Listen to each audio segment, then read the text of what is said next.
Hey everyone! Oh, what's going on there? That's a bit weird. There. My logo's disappeared.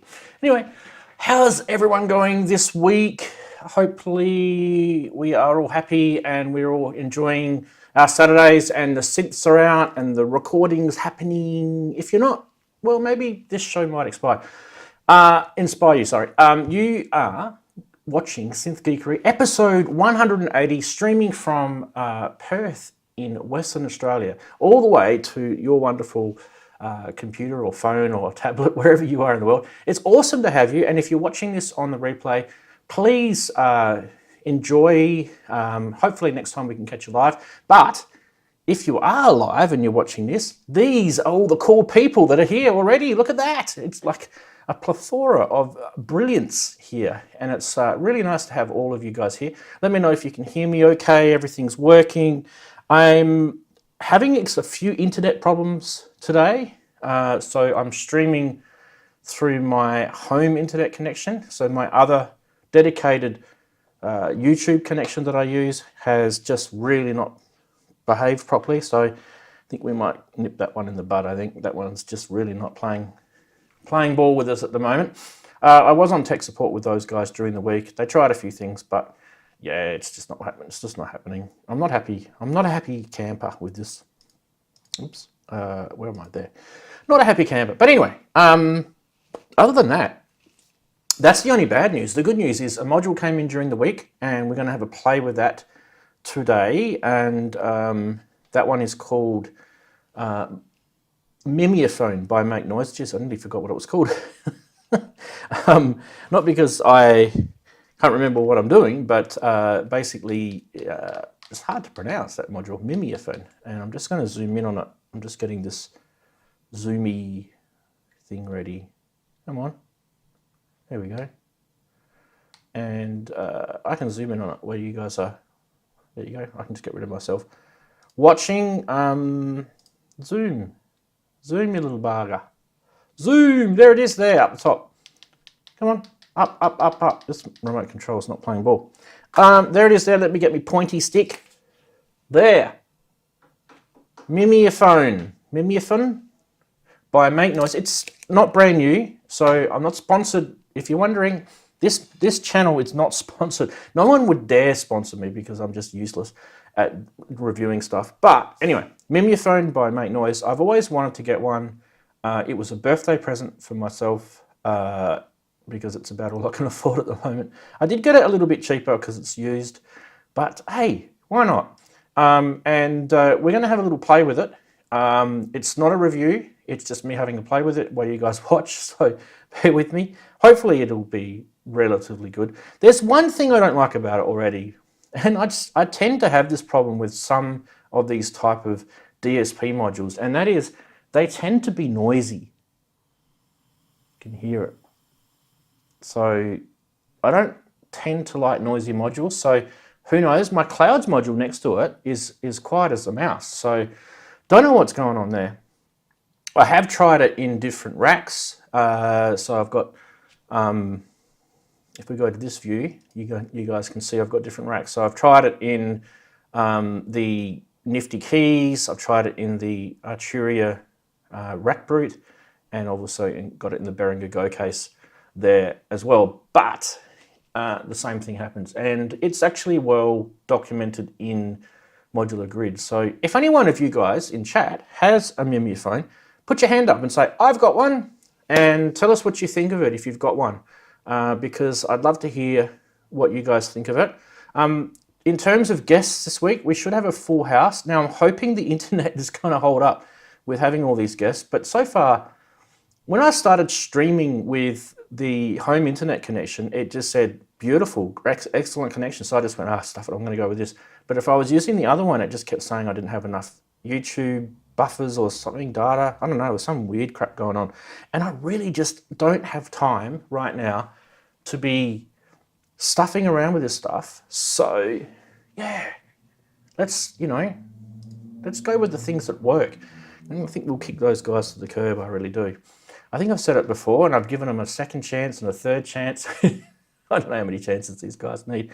Too many, I think. Too many. There's a dude that works there. He's really cool, but he doesn't own the company. So anyway, what else can we do today? Down below, everyone's probably commenting, what the hell? There's a Timberwolf there. Yep. I've decided to put it there. This lives up to everyone's expectations, this synth. So, and a lot of people probably forget just how absolutely bad this is. It is absolutely terrible when it comes to it being a useful synth. We don't want to have lack of controls, and this particular synth is the epitome of lack of controls. It really does limit us into what it can potentially do. Into timbre possibilities on this thing is terrible. But there's a few things that it's actually extremely good at, which probably give it a pass, a very, very, very low pass. And the unison is the one that I tend to like the most. Unison with the woof, distortion, and just drown the thing in effects. And it can... A Timberwolf sounding like that? Yeah, because I've got it going through a Moog Foga ring modulator right now. And it's just about... It's about the only thing it's good at the moment. No, but you can hear what it sounds like without going through a ring mod.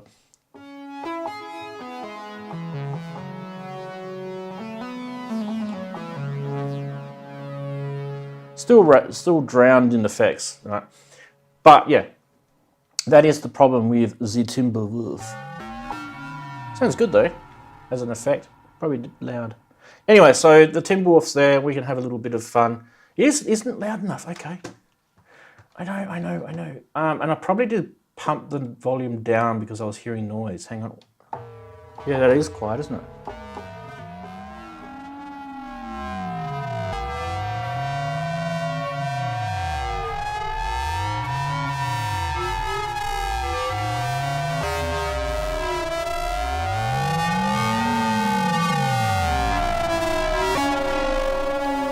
There you go. I got plenty of room to come up on that baby.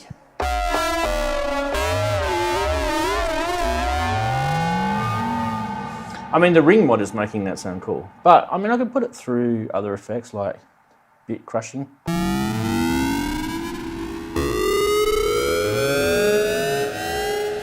Let's turn off the delay and reverb.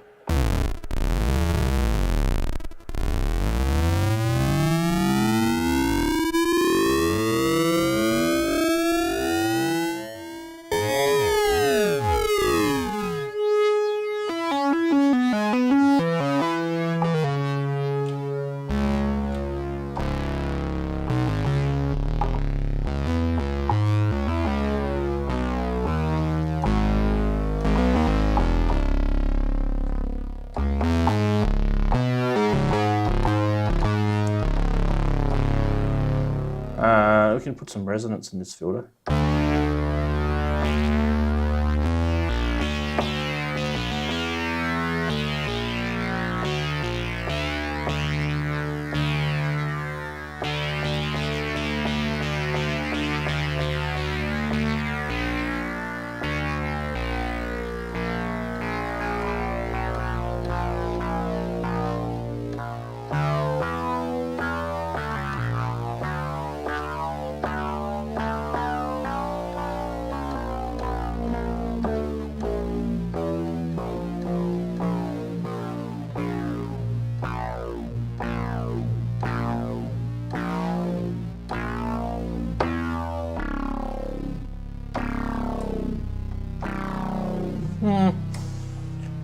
It's not my favourite synth though.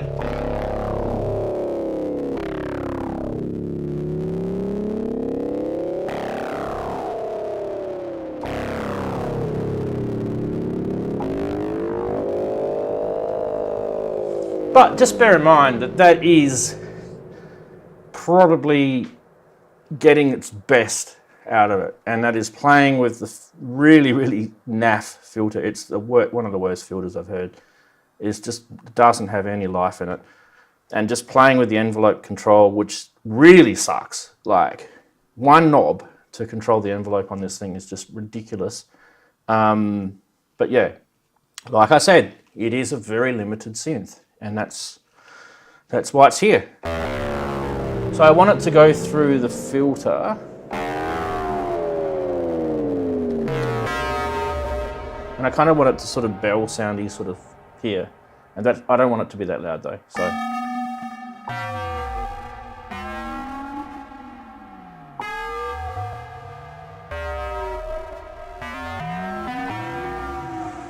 Thanks, Mr. Wagoo, for the chuffs, the 10 chuffs. There you go. Hot Timberwolf action. Oh, I don't know about it hot. I'd say it's like spilt milk out of the fridge. Timberwolf action. Anyway, let's get the chair over there, and let's have a look at the Mimeophon, because that's what we're here for. So there, let's have a look at that. Now, I need to get some beats happening. So let's see if we can sort of work something out here. There we go. Now, let's play with these beats a bit. Now, I just want to show you guys what's happening. Okay, so I think Brooksy's just turned up too. Hey, Brooksy. Connect to there. All right, let's go left a bit and zoom out a bit, down a bit, zoom out a bit more. I just want to get you guys a picture of what's going on here, and then we'll go back and play with the Mimeophon. All right, so Brooksy, we can hear you, mate. So hello, mate. How are you? Oh, grotty. Typical end of a half-term grottiness. But I've been grotty forever now, so... Yeah. Oh. So you can hear me all right? It's coming through. We can hear you fine. That microphone. That microphone, yep. Tappity tap tap tap. I'm gonna mute it so I can blow my nose without blowing everybody. Yeah, go for it, buddy. Come. All right, so guys, what we've got is the 960 sequencing, and it's the 2600 VCO over here that's making the noise. There's a bit of pulse width modulation going on there, and we can control the filter with this.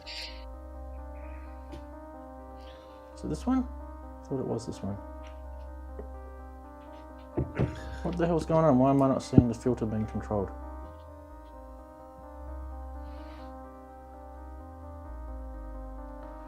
Hello? Ah, here we go. Right, I know what's going on. That is another instrument that you can hear. And I don't want that. Ding, ding, ding, ding, ding, ding. Let's turn that instrument off for a sec. All right, let's go back to here. Okay, here we go. So that is now is what you can hear, sorry. So I've got this attenuator here connected so I can control the filter. And I want the envelope of the maths to control it.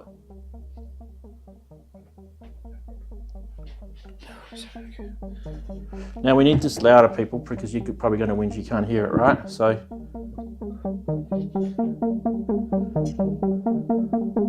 tell me if that's loud enough, because it sounds really loud here. So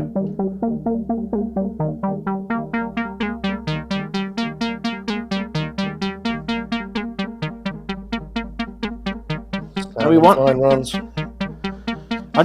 I'll give you guys a beat so you can hear it sort of working with the beat. Just to give you something. Because that'll help us with the Mimeophon, right? So here's the Mimeophon here. We're going to move the camera over a little bit. Zoom in. I will play with the maths and the envelope and the stuff a little bit. But this is kind of what it does, right? So you got color. This is the noisy part. So this is kind of like a filter, right?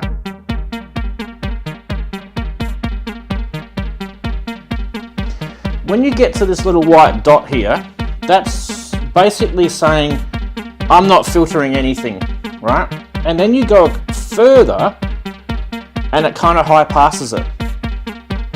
So this is kind of like a low pass.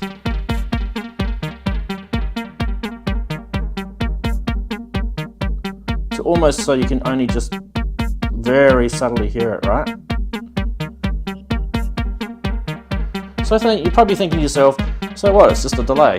It is a delay, but it's a delay on steroids. So watch this. Let's get this rate on the zone side. We'll go really low. This zone is basically like a time zone, if you like. And repeats will bring out how many repeats it's going to do. So this should start to flange.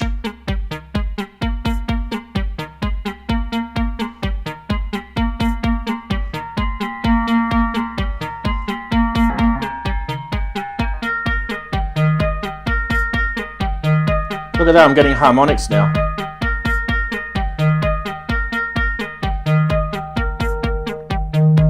And the filter's actually helping me though. Oh, some feedback.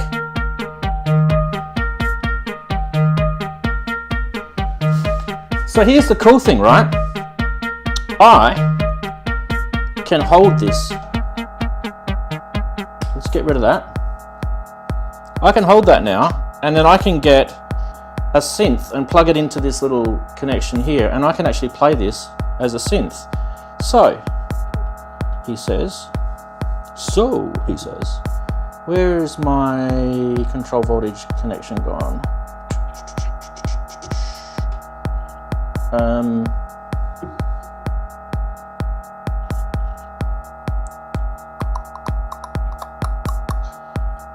Why don't we get this sequencer playing it? And I need to get a patch cable. It's probably annoying you guys, that noise, right? I don't care. Annoying is what I do. Okay, I need a patch cable, sorry. Right, we get a patch cable from here. And we put it into here. Now I'm actually playing the delay. And I can change its timbre.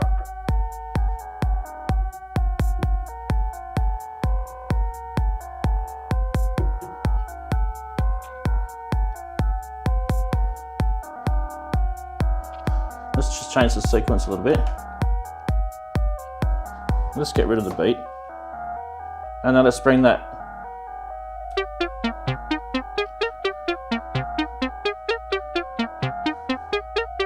And take hold off.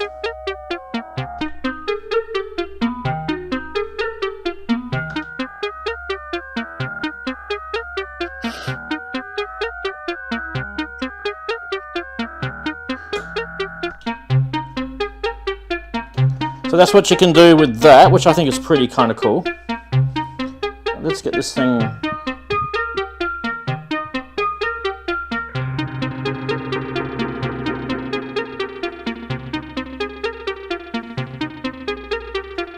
Let's get really stabby sounds.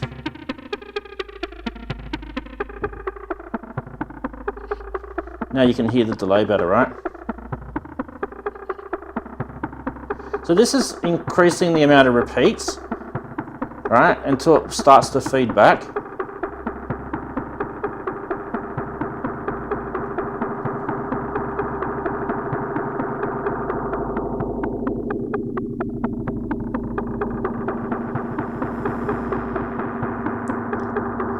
Hear that noise? There's definitely noise in here. Anyway. So there's all these other kind of cool modes down here. This is a real stereo delay because you can see I've got one input here and it's normalized across to the right, and I've got a stereo output here, right? So one of the cool things about this, I haven't even shown you Halo yet, is this skew thing, right? Oh, and the flip as well. I'll show you the flip. Actually, I'll do the flip now. It's actually reversing what we're hearing on the delay.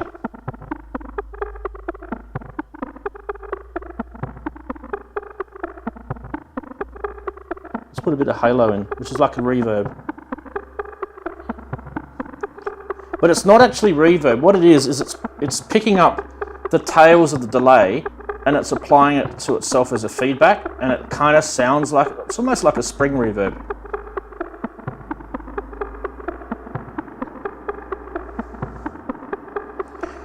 And you'll notice here, this red cable, this is clocked from Pamela's new workout, so this will be completely in time. Completely in sync.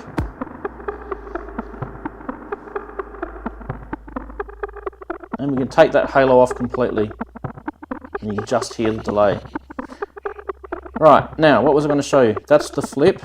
I was going to show you skew. Right, so you hold down skew.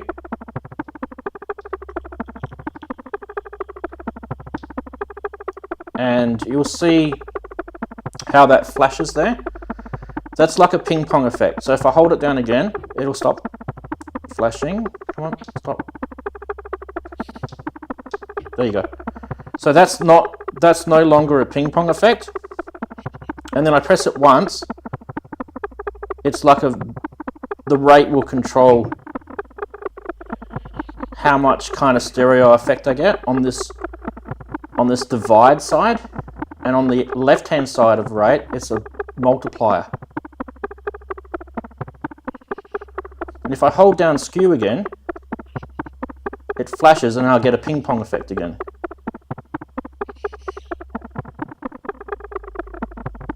It's really cool.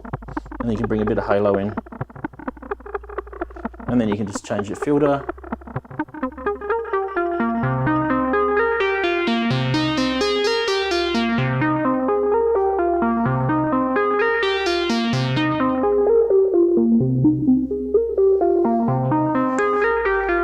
Let's bring the beat back in.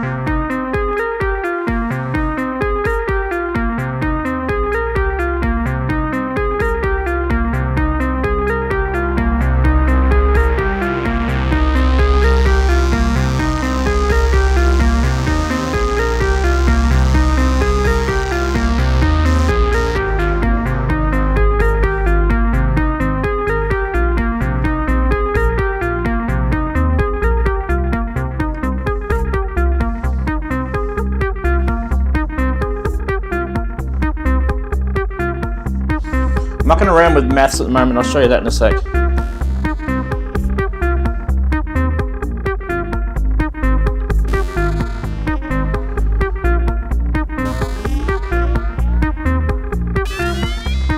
Bit of Rachel, bit of Timbre, bring some sounds in.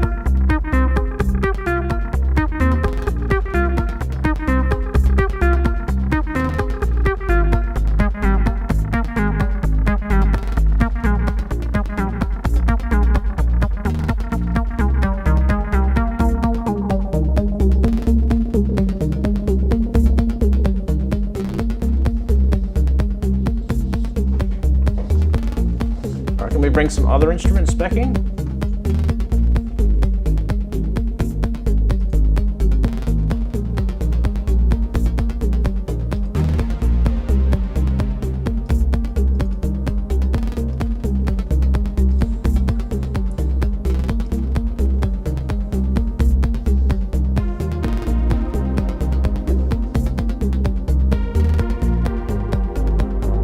What's playing that lead sound, Rant? The clicky beat. No, the one you're playing, the nice lush chorus lead sound. Ding, ding, ding. The do that bit. That's the bit. peak. Ah, right. Very nice. Sounds Roland-y, actually, isn't it? That's just the chorus.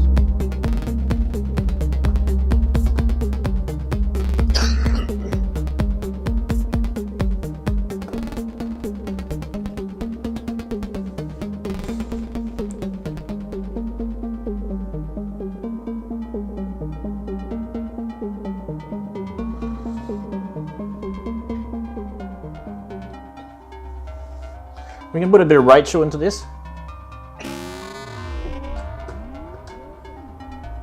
All right, let's get my mouse back so I can bring you guys back into here. Press stop. So one of the couple of things that I was doing here is I was, you can hear how loud that noise is.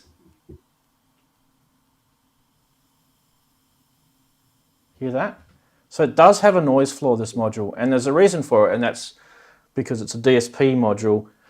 And probably, I don't know, maybe Eurorack people just haven't got some of the programming right on DSP chips. I'm not sure, but there's a noise. There's a noise, yeah. Timberwolf. But Timberwolf isn't going through Rachel. I was going to show you Rachel. Rachel's my best friend. Before you do, Rant, can I ask Yeah. a question? Yeah. Speaking of noise, you remember when you were showing off the that one, the phaser, Yeah. the other week, and it Oh was yeah, really we worked noisy. it out. Yeah, we worked it out. It was a right. user error. So Oh, was it? Okay. yeah, I talked about it last week on my show. It was Yeah. definitely a user error. I had it plugged into the wrong input, and yeah, and as a result, I was feeding it way too much line input, and it was becoming basically a preamp. It was feedbacking on itself. So yeah. Oh, that's good news because I still fancy one of those. It does have a noise floor as well. So I was talking to Chris. Phasers, You'll know a guy called Makeshifter in the channel. I was talking to him during the week. He's got one as well. He was the one that pointed it out to me. So well done, Chris, for that. I definitely did the wrong thing. If you go back and watch it, you'll see where I had it plugged into the wrong input. Yeah. But it does have a noise floor on it as well. It's just not that bad. But if you do overdrive it, you'll hear it, just like anything. Okay, so what I was going to show you is there was a few things that I was doing there. See the maths, I've just about maxed out my maths here. With maths, I'm using the two attenuators, the number 2 and number 3 in the middle here, and they're really, really handy. So one of the benefits of maths is you can invert an envelope. And the cool thing about using the System 100 modules is you've got multiple control voltage inputs down the bottom on your filters. So you can see here that I've got one, which is the standard envelope control. And then I've got this second one, which is, I've just missed that part there because there's a reason, but we don't go into it. I'm using that as a number 3 attenuator, which means I can control the amount of filter cutoff that I want if I want to, which kind of gives it that sort of filter sound. But what I've got in maths itself is I've actually got this LFO from Batumi feeding it a, what is it, a sine wave or, I don't know, it's a, whatever that waveform is there, which I think is a trapezoid, right? Because I've got potty next to it. Okay, so I'm feeding it a trapezoid, and then I'm slowly bringing in a negative attenuation back into that envelope of number 1. And what it does is it triggers the envelope in a trapezoid way. And it's either slewing it or it's really being harsh to it, depending on how much I feed it. And because it's negative, you can imagine a trapezoid upside down, right? That's what it's doing to the shape of a normal envelope. Okay? So that's I can show you what it does. So let me just bring, I've got to take some sounds out there. All right, we take that sound off. We don't want that. We don't want bass. Okay, sorry about my microphone being tapped in. There's headphone cord smacked on it. All right, if I bring the filter up and I give it more sustain or more rise, sorry, more release, and then I bring this, see, this trapezoid is coming in, right, and then it's going back out and back into the full, which is this knob here. I'm actually control voltaging this full knob, right? And as I bring that in as a negative, watch what it does.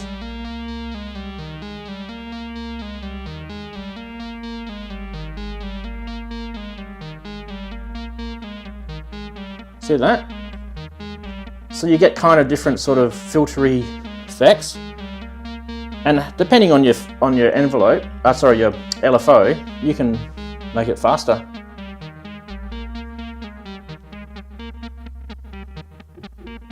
Get some really crazy effects. Isn't that cool? This is why people have got to have a maths module. That is such a cool thing.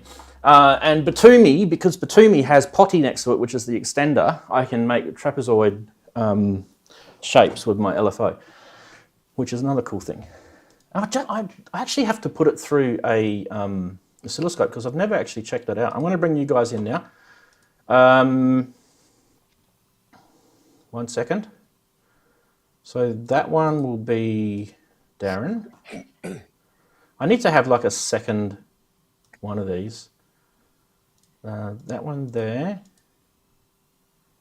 can be, I don't know, Brooksy? No, Andy. Andy's here. Hey. And Brooksy can go there. Darren's not here yet. Who else is here? No one. Okay, so we've got no one else here, so that's cool. I'm just going to have a sip of water. 1 sec.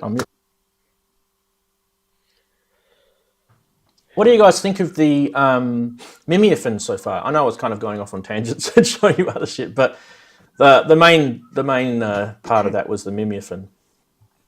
I didn't show you. So I showed you how you can hold something, right? But what I didn't show you is when you hold something, there is a 42-second looping buffer in it, and you can control that. If I bring that back over here, and I just move this over here a little bit so you can see it, right? So you can control that looping buffer by the zone, right? So if I press hold and then I want to replay, I can actually move the playhead anyway through the buffer, and then you play around with the repeats and the rate, and that's how you can control at what part of the 42 seconds of sample that this thing has got in it that you can do. And it can be actually really interesting. And one of the things you can do with it is you can actually feed it back into itself. So you can take, because it's normalizing, right? You can take, say, the right channel out and put that back in to the right channel in, and you can feed it back into itself. I haven't tried that yet, but I've seen someone do it, and it's almost insanity. But yeah, that's the only other part I haven't shown you guys. But I did show you when I held it before and I was playing it with a synth, with a sequencer. I was literally changing the pitch of, it's like a Carper Strong sort of, mode, right? I was changing the pitch of the delay buffer with a sequencer, which was a 960. Hi, Ian. Hi, guys. So Can you hear me all right? Ian. we can. Yeah, you're good. Good Good. stuff. I just need to check on my thing because my levels sound okay in my ear, but sometimes people say that it's quiet. So let's start with you, Andy, as in Synth Addict. Give me a... Oh, hey, how's it going? Yeah. Now, Ian. Hello there, hello there, hello there.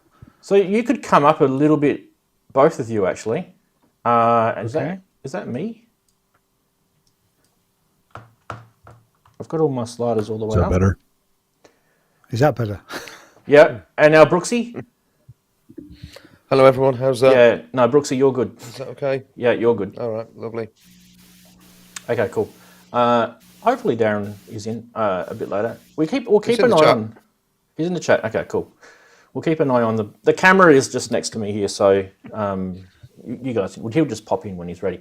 So yeah, back to the Mimeophon. When you think about it, it looks really complex. When you look at it, it's one of those make noise things. They always look complex, but if you were to strip it back just to what it's capable of doing, it's kind of got 4 main tricks up its sleeve, right? It's a 42-second sample buffer, and you can control that with zones and repeats.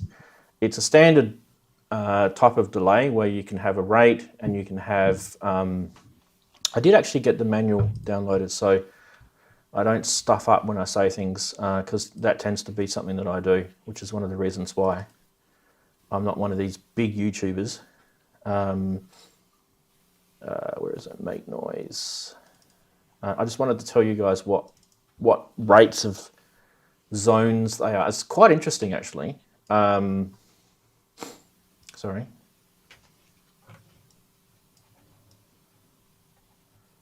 when I'm scrolling this. My computer must be struggling at the moment because it's probably doing 1,000 things at the same time. Okay, there was a graphic somewhere. So one of the things that you'll notice is on the zone, it's probably not coming up as well on the camera, but there's actually like a little LED bar graph there. Maybe if I turn the lights off, it doesn't even help, does it?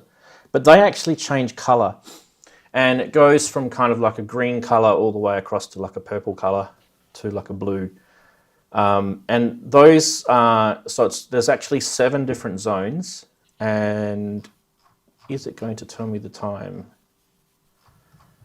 It is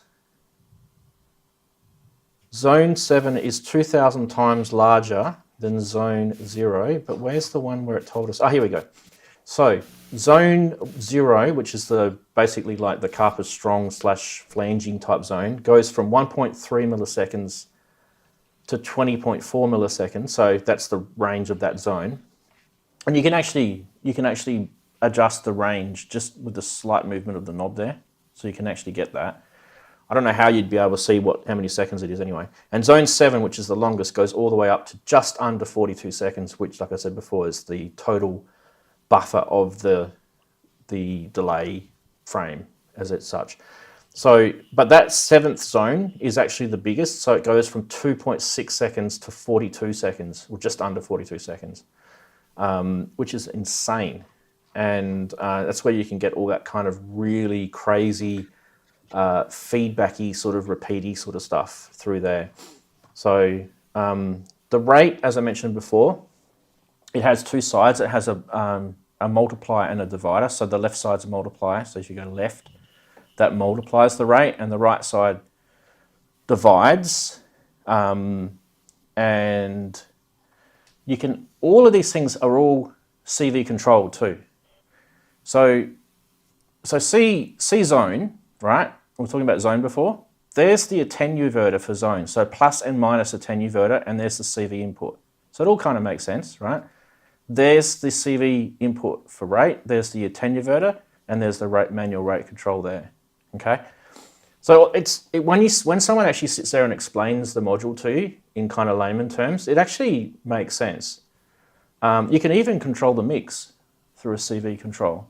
So there's a CV control for the mix, ranging from dry signal all the way here, all the way to full wet. Now, because I've got this set up as a send and receive on my little Mix BX, you don't want to have a dry signal going through that. You want it to be full wet because it's acting as an effects module. I mentioned before skew. The skew is cool. This is probably my favorite part of this module, the skew, because that you can go from being like your standard sort of mono type delay setup to being a stereo delay to being a proper ping pong delay, and then the rate control stereo separates further. So it's interesting how he's done it. So it's kind of ping pong and swap, they call it. So yeah, and color is, like I said, it's like a filter. I mentioned that before, and halo is like a reverb. But the way I understand it, halo it sounds like a reverb, but I reckon it's more like a spring reverb. I think it picks up on the tails it actually samples the tails of the repeats and plays it back in it, and that's why they call it a halo effect. And this is kind of almost like a feedback control, and also like a mix control as well. So it gets kind of deeper and more effecty as you use it more. So if I was to just put that effect on again. So you can hear it's really feedbacky. Whereas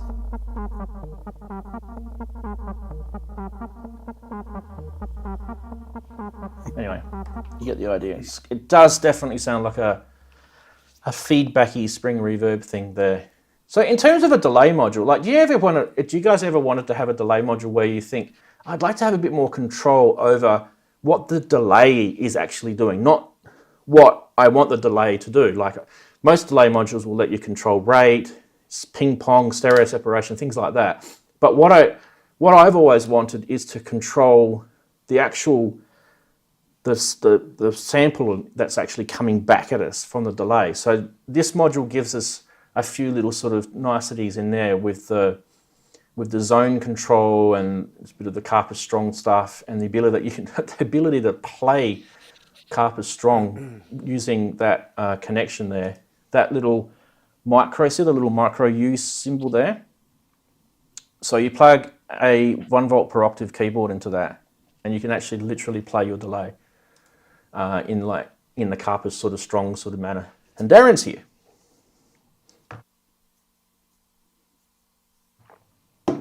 Darren is muted, still muted. I'm not Take muted. a drink. I'm muted. He's I'm not muted, he's not muted. Oh. Hello, Darren. Hello, how's everybody? Ian, Andy, Rant. Very good. Good. He's going. So one of the things I wanted to do with this show today was show you guys that, and I've done a little bit of that, and I haven't even looked at what the chatties have been saying about that yet. The other thing I wanted to do is I also wanted to talk to both Ian and Andrew Brooks, that is, because both of those guys went to SynthFest last week, and so we can talk to them about their experiences. So I'm sure these people here, some of them have probably also gone to SynthFest, but there's a lot of people that, for whatever reason, like mine, living on the other side of the world, couldn't go to it. So it's kind of nice to, to get some sort of a report as such from you guys anyway. So we'll see what happens there. Great. Yep. And I mean, at the end of the day, I've got news lined up, but there's really not. If I was to sort of say how good is the news this week, it's pretty weak. There's not a lot of cool stuff at the moment, and you guys know that. Anyway, yeah, there's a few things that we can chat about, but it's a bit weak. I mean, really, the news is that we had SynthFest, and that's the news, Yep. And there'll be some information out of what these guys are going to tell us in a minute. What else? And you may have noticed before that I had this thing plugged in, and I did that as a semi-troll. As a semi-troll. Oh, the Timbre. But Yeah. we can always make people see that it's actually not bad.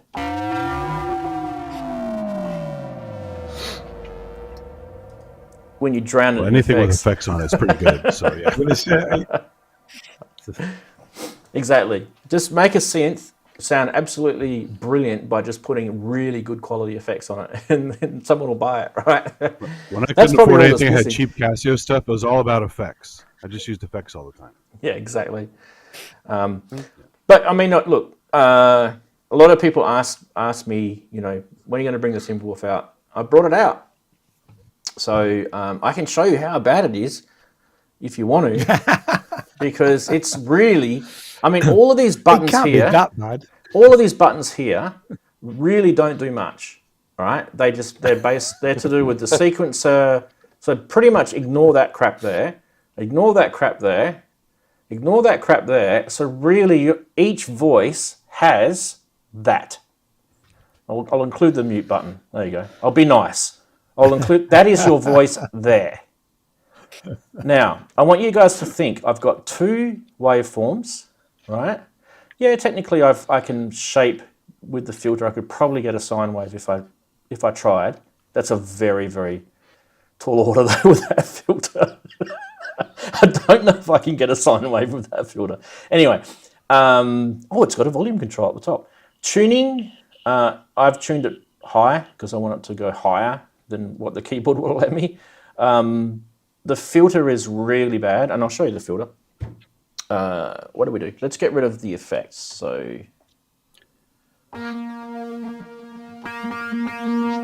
actually, I want to bring that into a different input. Sorry. I want to take all the effects off. So you're just listening to it, okay? With no effects. Ooh, that's loud. Okay, let's fix up the EQ, bring down the preamp a bit. That's with the woof turned right up. Let's turn that off. Let's turn this volume up. Let's go mono. Yeah, we're firing that voice. All right, now let's listen to the filter. So we want the envelope full, the decay full. I'll put the tuning in the middle so it's where it's notched. Do you guys want a sawtooth or a square? What do you want? Choose. No Sawtooth. Sawtooth. Go to the dentist. And no resonance, right? So this is the filter. Here we go. Oh, actually, we need to turn the envelope down, right? Yes. That's it. I need more, Captain. It's got some resonance in it. At no resonance, it's got some resonance. Even at no resonance. Yeah. But the Dreadbox has that too, doesn't it? So. Yeah, it does. Now, if I put that all the way up, so max resonance.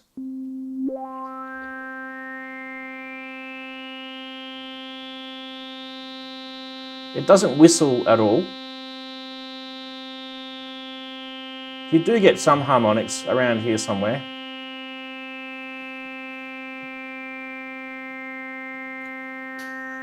I guess it's missing the howl circuit from the Rhythm Wolf.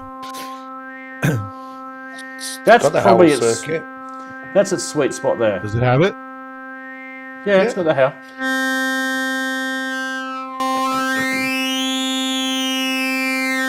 But that's not actually doing anything other than overdriving, right? So technically, it's not making that filter doing any more dynamics on the filter. That's just overdriving it. So there's your issue. Trying to be picky and look for something. It's amazing. That's why my Rhythm Wolf is still in the closet. And also, it's got that problem with the. It doesn't have the dynamic resonance. It drops in volume and blah blah blah blah blah. Anyway, so that is really all you can do with it. And there's no external CV controls at the back. It does fake wooden sides too. There's no CV controls at the back. The sequencer is pretty good. You guys want to see the sequencer? I'll show you the sequencer. Why not? Let's put it in mono mode, right? It sounds like you're about to just throw it out the window then. Unison mode. It's a four voices to one at once. Slightly detuned, then it's.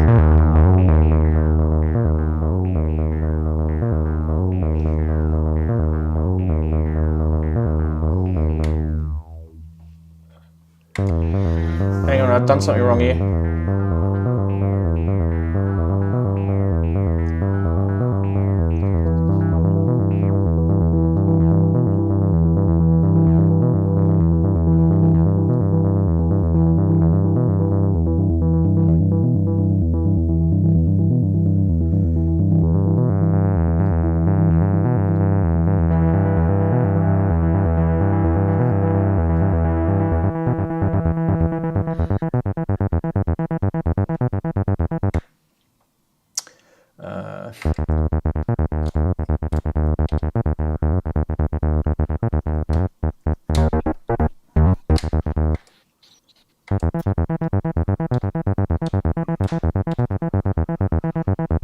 I mean, it sounds good with effects.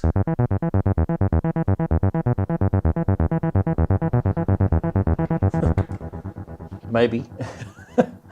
But yeah, it's very, very, like I said, it's very limited. If you look at the back, right, you can actually see what inputs and outputs and things it's got on. It's written there, right? So you can actually separately voice output each of the outputs of each of the voices. But there is no CV. So like if I want to control the envelope more, right, I've got one knob. I can't really work out. I mean, I haven't put this through an oscilloscope to see what that actually does, but I would envisage it would be something similar to what those Volker one knob envelopes do, and it's pretty basic, right? It's envelope amount. It'll be affecting the filter. You've just got a decay knob, haven't you? That's all you've got in terms of envelope shape. That's it. Yep. And you don't even have a mod wheel, which is silly. You do. You got a pitch wheel. You got pitch, but not mod. It mods the pitch. What do you mean? It's an all-in-one. Anyway, someone spent a lot of time designing this. I can't believe you're slating it so much. it's built like an absolute tank, though. It's really, really well built. They're cheap as well. They were cheap. They're not cheap anymore. They're cheap. 135 quid on eBay. Can you still get them, can you, on eBay? Yeah, that's about 100 quid too much. Now. They're around, yeah. I think I paid around £100 for mine. Yeah. Maybe 120, something like that. Whatever it works out to be. 100. The best thing about it is the Akai Dan memes that came out of it. That's the best part of the timbre. Yeah. Oh, look, but honestly, if you think about Dan, right, and he had one of these, let's be fair. The guy was he was given lemons, really. Like there was not. That's what I mean. much. I'm not making fun of Dan, but they are funny. It's a funny meme. I mean, he was really trying to push this product in a positive way. Yeah. And it was like, you could just tell in the back of the mind of that See guy. the look on his face. He's like, "Oh, I hate this thing," while he's playing it. Yeah. He's like, "Why did you pick me?" I really felt sorry for him, actually. But yeah. Anyway. But yeah, in terms of, in my opinion, why did I buy one? I actually really like the unison on it. So it does have its own sound. So I don't know what brand of oscillators I haven't opened this thing up, so I haven't checked it out. I don't know what type of filter is in, like what chip it's using. So it does have a kind of unique-ish sort of sound, and in unison mode, it's actually really, really nice with its limiting sounds. But if you've got it in unison, it's a single voice. You can always put it through another filter. So you could put it through a eurorack module or another synth with an input for its filter, and you could probably get it to sound, different doing it that. We put it through a Moog or something like that. But that's the problem. It's so anemic. It needs lots of help. It needs help. It needs, But okay, so that's a good topic for a show maybe for the future. But there's many synths that suffer from that problem, right? Yeah. It's not just the Timberwolf.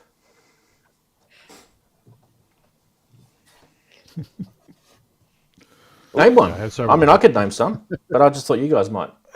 Don't be, backwards and coming forwards. XP2. Dark Star? Fear of Fear of retribution. And let's not upset Robbie because he's been working very hard, so he won't mention anything else. Something DXE maybe? You said that, Andy. I didn't. I probably just needs effects. I wouldn't put DX in have that. good patches. That sounds great. I wouldn't put DX in actually. I'd put a couple of Volkers in that, definitely. I'd put I'd put myself in that. a Roland Boutique. Put yourself in. Darren. Darren and his Darren's a coach, by the way, and he gives people pep talks for a living. Yeah, Darren. 1-800 Darren. Effects.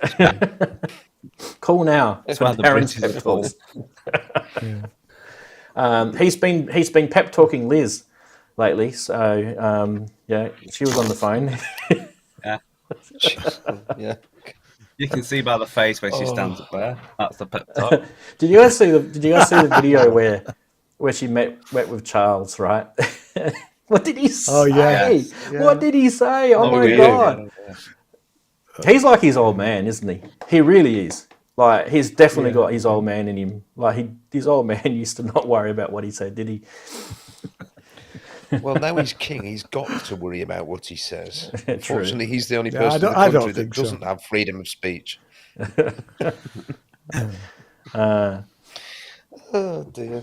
The synth that I would probably say from the boutique, someone was asking me in chat, would probably be the AO1. That really is missing a lot of, that was a pretty basic synth. And it didn't last for a long time. It was aimed as a controller synth first. They threw the 8-bit thing as an afterthought, I think. It was meant to be a controller more than anything else, wasn't it? It was a bit rubbish, wasn't it? Speaking of boutiques, my COG 700 needs. Sorry, my COG 700 needs lots of effects because it's on its own. I've always you cannot really use it without effects. Yeah, but at least you've got a filter it works. a really, really, Yeah, and it's got a really great bottom end. Yeah. And Well, as did Kent you will say, CS80 needs effects too, right? I mean, they're not so great without effects. Oh, but listen to this. That is a CS80 oscillator going through a CS80 ring mod. It's not a real CS80 because it's Black Corporation's Rachel, but that is pretty much what it sounds like. That's insane. Like, that's an effect, basically. But yeah. The what do they call it? The seesaw in the CS80, isn't it? The seesaw? What's the letter C in saw? Because it's got that little spike. So it kind of, if you look at it through an oscillator, sorry, an oscilloscope. Rubbish, Ian says Kent. Sorry, rubbish. Yeah. Thanks, Kent. I'm glad to see you better. What were we saying before we mentioned CS80? The other thing, the boutiques. That's right. Andy, you were going to say something about the boutiques. I was. I would, if you come back, if you want to put, I don't know if you can see it, but if you pop on just the screen there, pop us up. There, can you see? I've rack mounted my logos. my. Yeah. Oh, you've rack mounted it. The SH01A. Yeah, I've turned it into a eurorack module. How the hell did you do that? Does it fit in there? Does it fit in there? Does it? You can't hear us now. It just sits in there. Oh, now he's broken it. Yeah. You've really just squashed it in there, haven't you? Yeah, just plunked it on. I just honestly, I was looking at this gap because I've got this new case. We'll probably talk about that a bit later. But I was sort of all these different gaps and things. There's all this one down here with big gap now, and I was just looking, where am I going to put this 01A? Because I needed this space for this rack here. So what am I going to do with it? And I just looked and I thought, do you know what? I bet it'll perch there, just not, and it does, just perfect. It fit. I've got the Pro One in the rack, and it leaves a gap that's just the perfect size for the 01A. Just to pop it there, and you can get to all the sockets and everything. I thought that was great.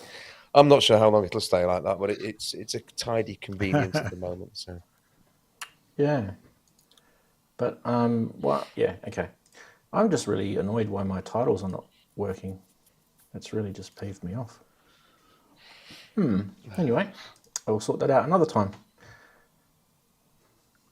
Stupid. It says your image here. It's like when you're watching Grand Tour of the Top Gear guys when they moved across to Amazon. They've got that your name here corner because they couldn't get an advertiser for it. I thought that was funny. And they just kept it like that because lots of people liked it. Okay, so we should probably get stuck into the main show, I reckon. We've already rolled the stinger, so we're not going to do that anymore.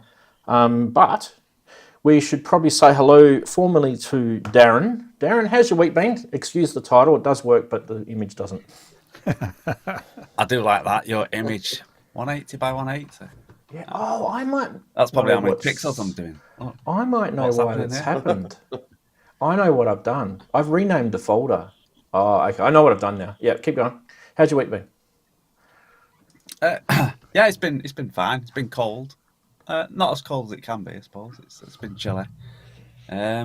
Just writing a lot of stuff. I've so much I've got in my head that I had to write down. So I've got about 5 albums that are all there, names and everything. Oh. So yeah, I've just been doing that basically, and then throwing out the YouTube stuff as well for the last 2 weeks, backwards stuff.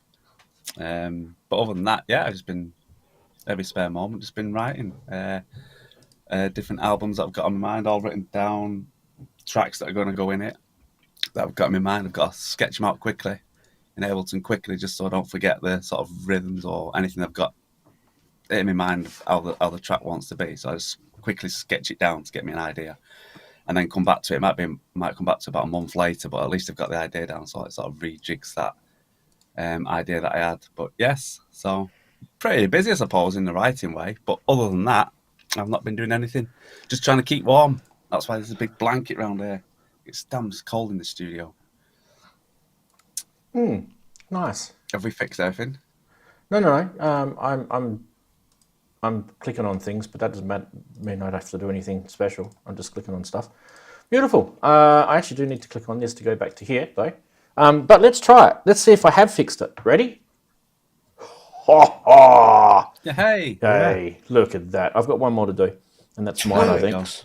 And that's mine. Always do yourself last. Okay, who's next? Who is next indeed? This button here will bring Andy up. How are you, mate? How's your week been? Hey. Typical work week. Unfortunately, this is patch weekend, so I have to work all damn weekend now patching servers. But I did have some fun last night at Stanford Karma. There was a amazing solo violinist from Yale doing some Bach stuff and some other things. This really weird piece by Barrio. I don't know if you guys know Barrio.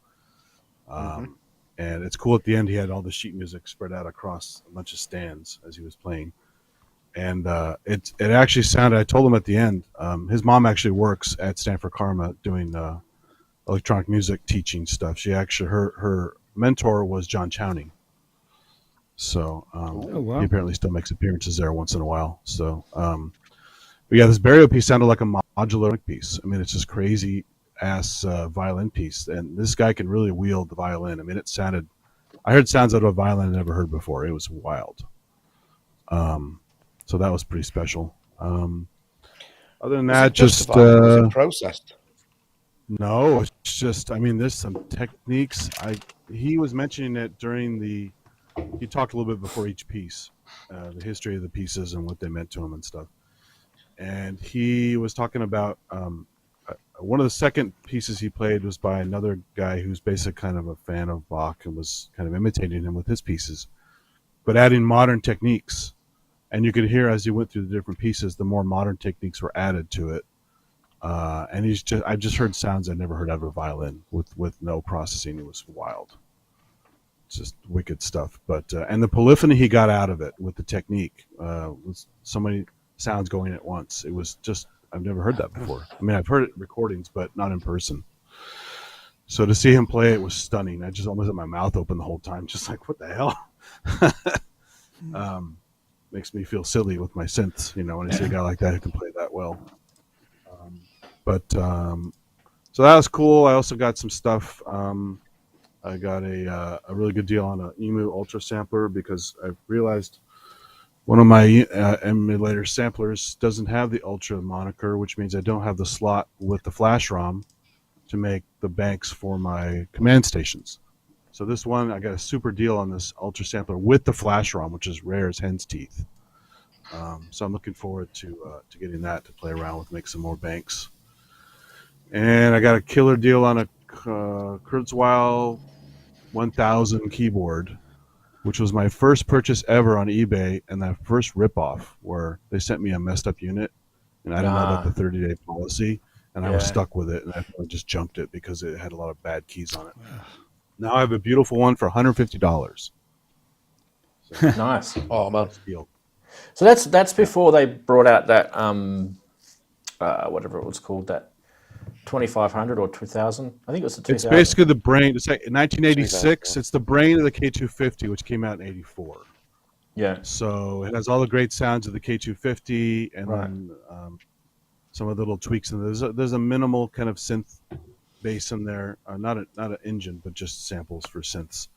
But it just has some great classic patches, the choirs, the strings, a lot of orchestral stuff, a lot of weird.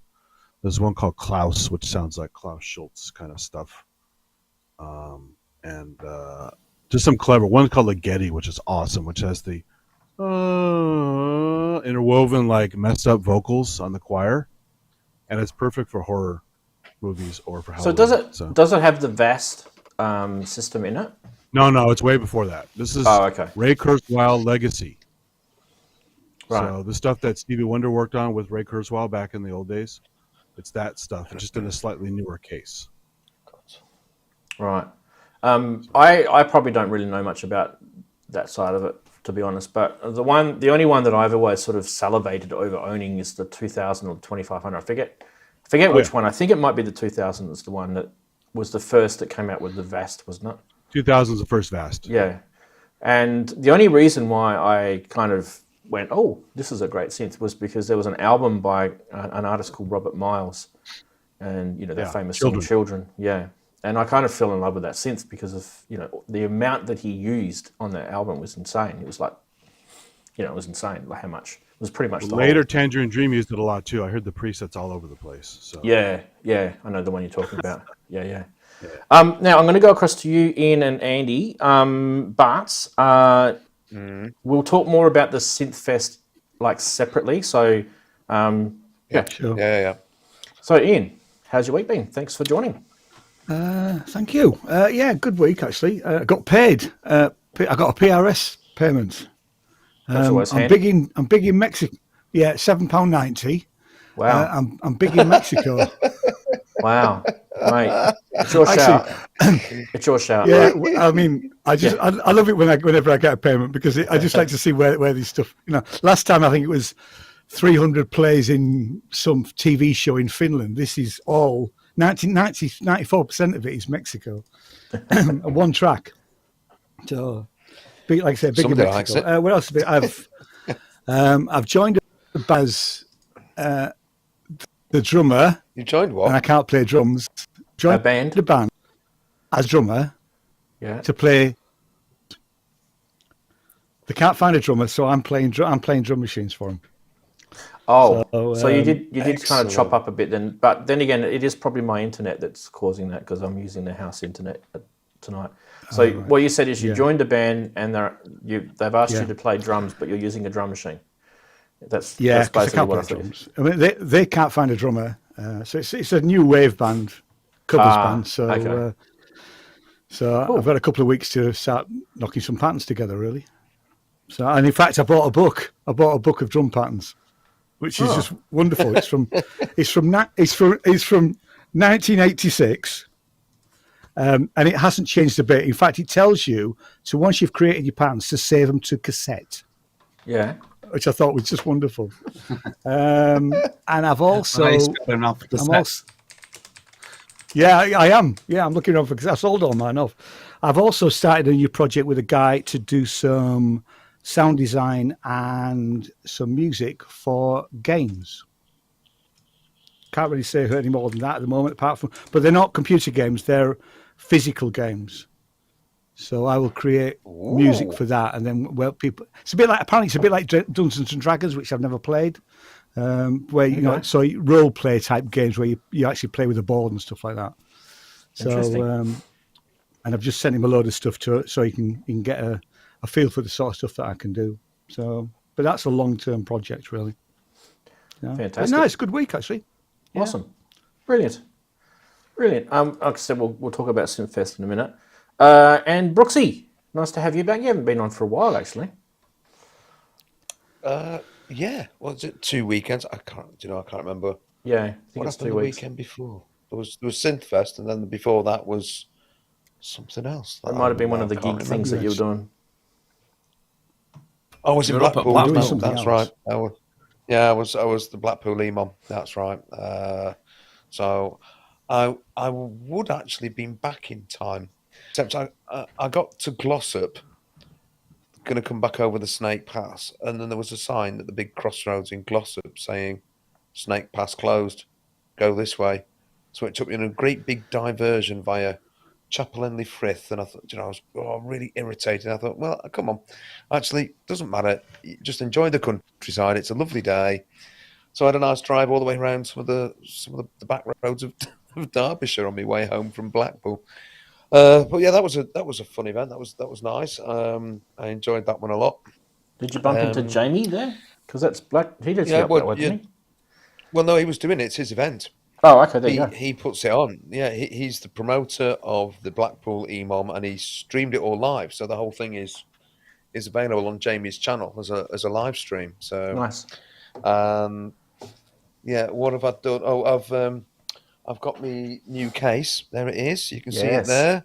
Yeah. That's my new gig case because I just decided doing these EMOMs that the Go case, whilst it's a nice size and you can get a lot in it, it's not really that practical for gigging, carrying it around in a cardboard box. I'd have to buy a Pelly case to put it in because it doesn't have a lid. It's not hinged or anything like that. So Whereas this is a case. It's got a lid. It's got a handle. It carry it away. So I bought the case. It was designed by this guy on eBay.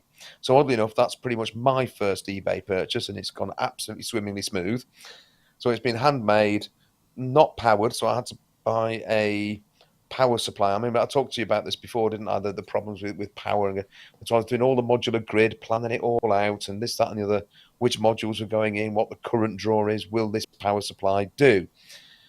Yes, it will. And I bought a bus board to stick inside that you can just plug everything in, and there's a couple of flying bus cables just for odd bits and bobs.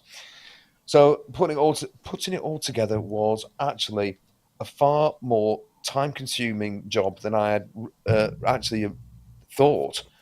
But thank heavens for modular grid, because that for the first time I've really understood its true value. Because that case now, 2 rows of 104, and it's absolutely jammed full. There is not a single HP available. I've got absolutely everything. It just by a little bit of clever thinking around what I'm going to do. I'm quite chuffed with myself with that. Nicely done. But I've also got my second eBay purchase in there, which I've not done an awful lot with yet. That's the Bitbox Micro, and I got that. I got a really good price on that on eBay, and I'm going to, because I see that as as the ability to do longer sets than just say 10, 12, 15 minutes. So I just need to get my head into it. So that's my job for the next 2 weeks, because I'm on holiday. I'm going to dedicate myself to learning the Bitbox and how that will integrate into the system and how I can. It's a really nice module, actually. Really nice module. Yeah, I'm very much looking forward to getting my head into that one. I haven't started yet. I've deliberately not started. I will do that basically on Monday. It's Monday's job. I'll start doing that because I've got to be ready for EMOM on Thursday in Derby. We're going to talk a little bit about 1010 music a bit later in the news section. Yeah. But yeah, I thought we might. Bitbox Micro, just while I got you there, I might go to us actually. Yeah. Bitbox Micro. See, I was really close to getting one of those, and I still haven't decided what I want to get, because I actually do want to have a sample module in my Eurorack, because I've got enough samplers here that I really need it, but it's more just convenience than anything. And I always tend to sort of be drawn to that sampler by ALM, Busy Circuits. Yeah. And I don't know why. Squid sample. Yeah, Squid. That's it. I've done that. I've gone A and B and A and B, and which one, and eventually I decided that the 1010 was probably the more flexible one. It is more flexible. But obviously, yeah. I think it's got a better sample rate. I do totally understand. That's not necessarily an advantage, because we know that sometimes poorer sample rate gives more interesting sounds. But I do understand why you would give the Squid sample serious thought. Yeah. Anyway, it's getting on. Bitbox is great for doing recordings too. You can record CV with it as well as audio, lots of stuff. So yeah, on the 1010. Yep. Or the Squid sample. On the 1010. That's why I bought a black box first, and then I said, this is so cool, I better get a modular version too. So I got the micro, but because the regular one is too big, I wanted the smaller one. Yep. So that was the thing. Case. That was the thing with me when I bought that planner module from IntelliGel, or the little joystick. Someone said to me, "Why are you getting that? Why don't you just record your CV?" And I'm like brains kind of imploded with what? I don't really understand that side of it at the stage. But as you sort of progress, the planner records as well too. It does, yeah. As you progress through the knowledge of Eurorack, it sort of the world slowly opens up to you, and you kind of work out this sort of stuff. But yeah, Brooksy, you'll probably be like me. You'll probably be like, okay, I know I can do that, but what? And I know, like right. He'll be wanting it for that, and it'll probably take him a while before he, spreads out into all the other cool things that it can do, which it can, by the way. Yeah. It's actually really, really good. I mean, like, I was going to say it does also have the ability. I was under the impression it has the ability that you can actually load other things on there and use those CV controls to do other things as well. You can, you mean on the 1010-bit box? Yeah, You can load alternative firmwares on it if you really wanted to. yeah, You can load their effects box and their synth box, but it's a bit like the oh God, what do you call them? The people that make the similars, the noise engineering modules. You can buy one of those and then put all these different firmwares on it if you want to. So, but it just ended up wanting to have a load of them in your rack. So, yeah. I just think it's going to be ultimately very, very flexible, but it's going to be I think probably a slow burn, a learn bit by bit. But for me at the moment, it's just having the ability to just chuck some samples, bits of speech, perhaps some pre-recorded phrases into what I'm doing live, and to enable sort of progressions from one track to another, or one section to another, perhaps a little bit more fluidly, so I can actually play for perhaps half an hour or 45 minutes rather than you can set your 15 beat minutes. step. You can set your Beat Step Pro up as a drum module to trigger those as well. So that's something. There's also a DAW inside there too. It's just harder to use with a small screen. So, is there a sequencer built into it? I didn't know that. I'm pretty sure it's the same as the black box, but I haven't compared them for a while. Black box is similar hardware. It's just standalone case and less jacks. But you can even put Doom on your black box. You can play actually the game Doom on it. So. I don't think I will be doing that, Andy. There's a proof of concept. It started as April Fool's, but it's a real thing. Okay, reading from the website, it has a thing called splice placement and sequencing, which is part of the clip synchronization side of the sample playback. Yeah. And you can do unsynced loops as well, which is, or phased loops, which is also really interesting. Oh, really? That may mean that this thing that we're going to show a little bit later may be able to be loaded onto this, and you'll probably think, ooh, that's an idea. So, yeah, kind of stay tuned to the news section now. All of a sudden, news is starting to get better than I thought it was going to be. Anyway, it's really good to have you guys. Now, what I will do is I think we'll probably head into the main segments now, and after that, we'll talk about SynthFest, because I kind of want to put that as part of the news. So we'll put that at the end of the news, and we'll talk about SynthFest and have you two do your reports on that. But yeah, let's get stuck into this section first. Boom. And I don't know, I kind of was a bit disappointed this week with the memes, but some of these aren't too bad. Starting with this one. Tonight I have a gig. Real or Facebook Live? Facebook Live. That's not really a gig, is it? The life of Ranzee. Are they famous people? How about this one? Probably. When you can easily guess what your architect's hobby is. That's pretty cool. That's a nice building. What building is that? Oh, I'd love to know. It's somewhere in Europe. It looks European. Yeah, Viennese. It looks like Vienna. Yeah, definitely European. Schönbrunn Palace or something. Someone on chat might be able to tell us. What else we got? Apparently... Oh, it's Ian. It's Ian and his Korg. So if you guys have watched the Korg video from Alex that's just come out, which, by the way, if you haven't, I do strongly recommend you go watch that. It's a brilliant video. Oh, it's Alex. Alex has been caught playing a monosynth with two hands. You can actually, to be fair, you can do that. Of course you can. Of course you can. It's a going joke, by the way. On the 700, you can hold down a note and press notes further up, and it bounces back down. Yeah, you got the portamento on it. Yeah. No, not even portamento, just a note. Yeah. Oh, really? I used to do that all the time. Yeah, no, it's quite cool. You can't do it on the new one, the repro one, but you can on the original. Oh, that's disappointing.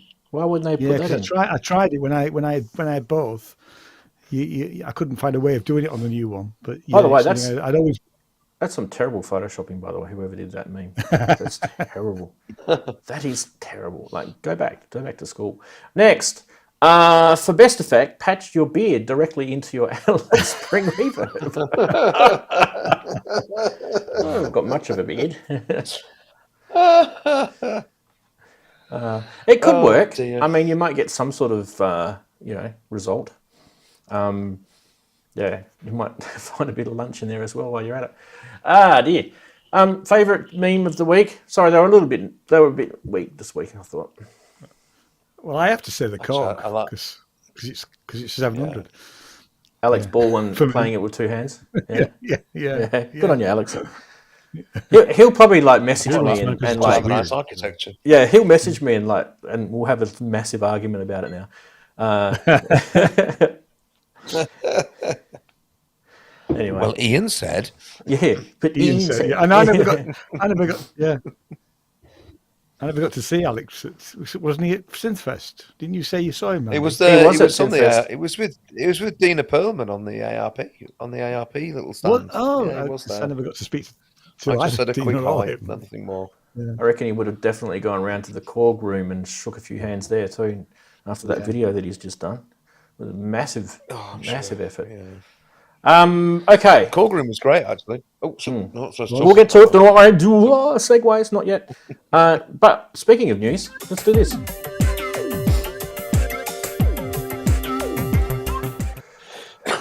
Okay, no more titles now. Band titles. The big. I don't know. I don't really give Arturia really much love. I don't know why. Maybe I'm a bit salty from something that happened years ago with them. But yeah, what's this rendezvous thing that they're announcing? Does anyone know? I don't know anything about it, so I just thought I'd bring it up. There is a website, arturia.com. This is on the front page of their website. You can click on it, and then it takes you to their YouTube channel, and you can click on the video. It's the 18th of October. I reckon it's software based. What do you reckon, Andy? I don't. No, I reckon Arturia are producing a laser harp for everybody at a budget, which will actually work indoors with a low ceiling. I actually think that's what they're doing. They're doing a laser harp for everyone. Okay. While we're quickly here, just before it disappears, big thank you to David for the nice kind donation. And he's got, it doesn't show on the screen here, but he's got the animation. What does it say?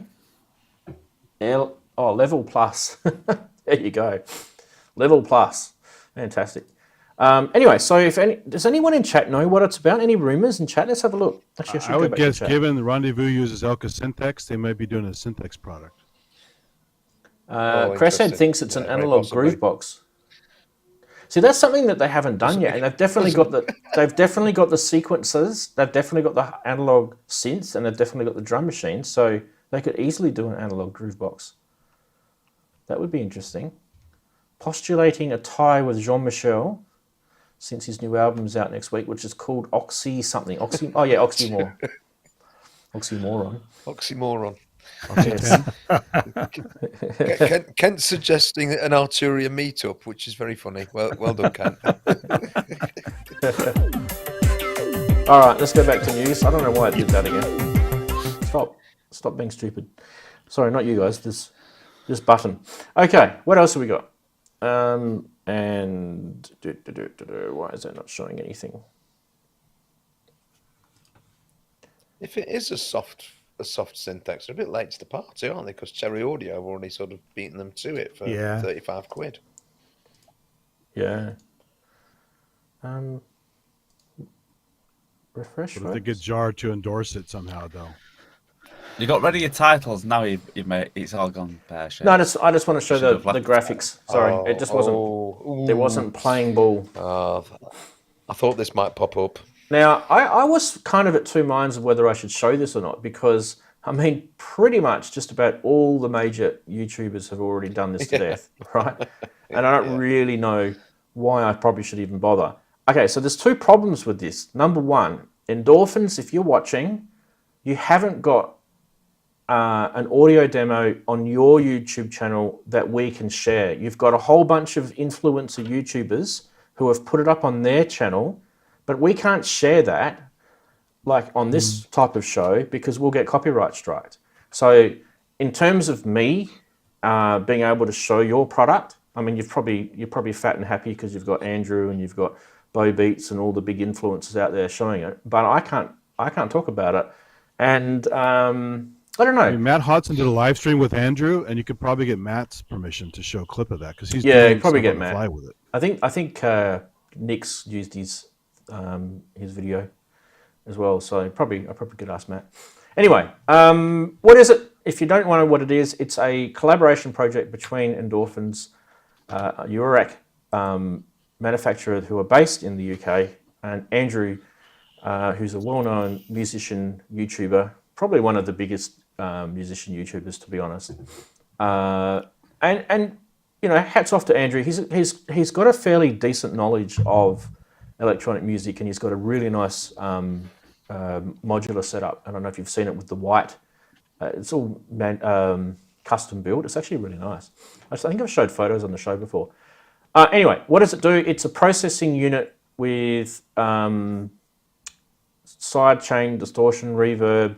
It's kind of like a bit of an all-in-one kind of effects unit in a way, but it also has a processor in it which does pretty decent processor. It's an ARM Cortex M7, which does nice kind of interesting stuff.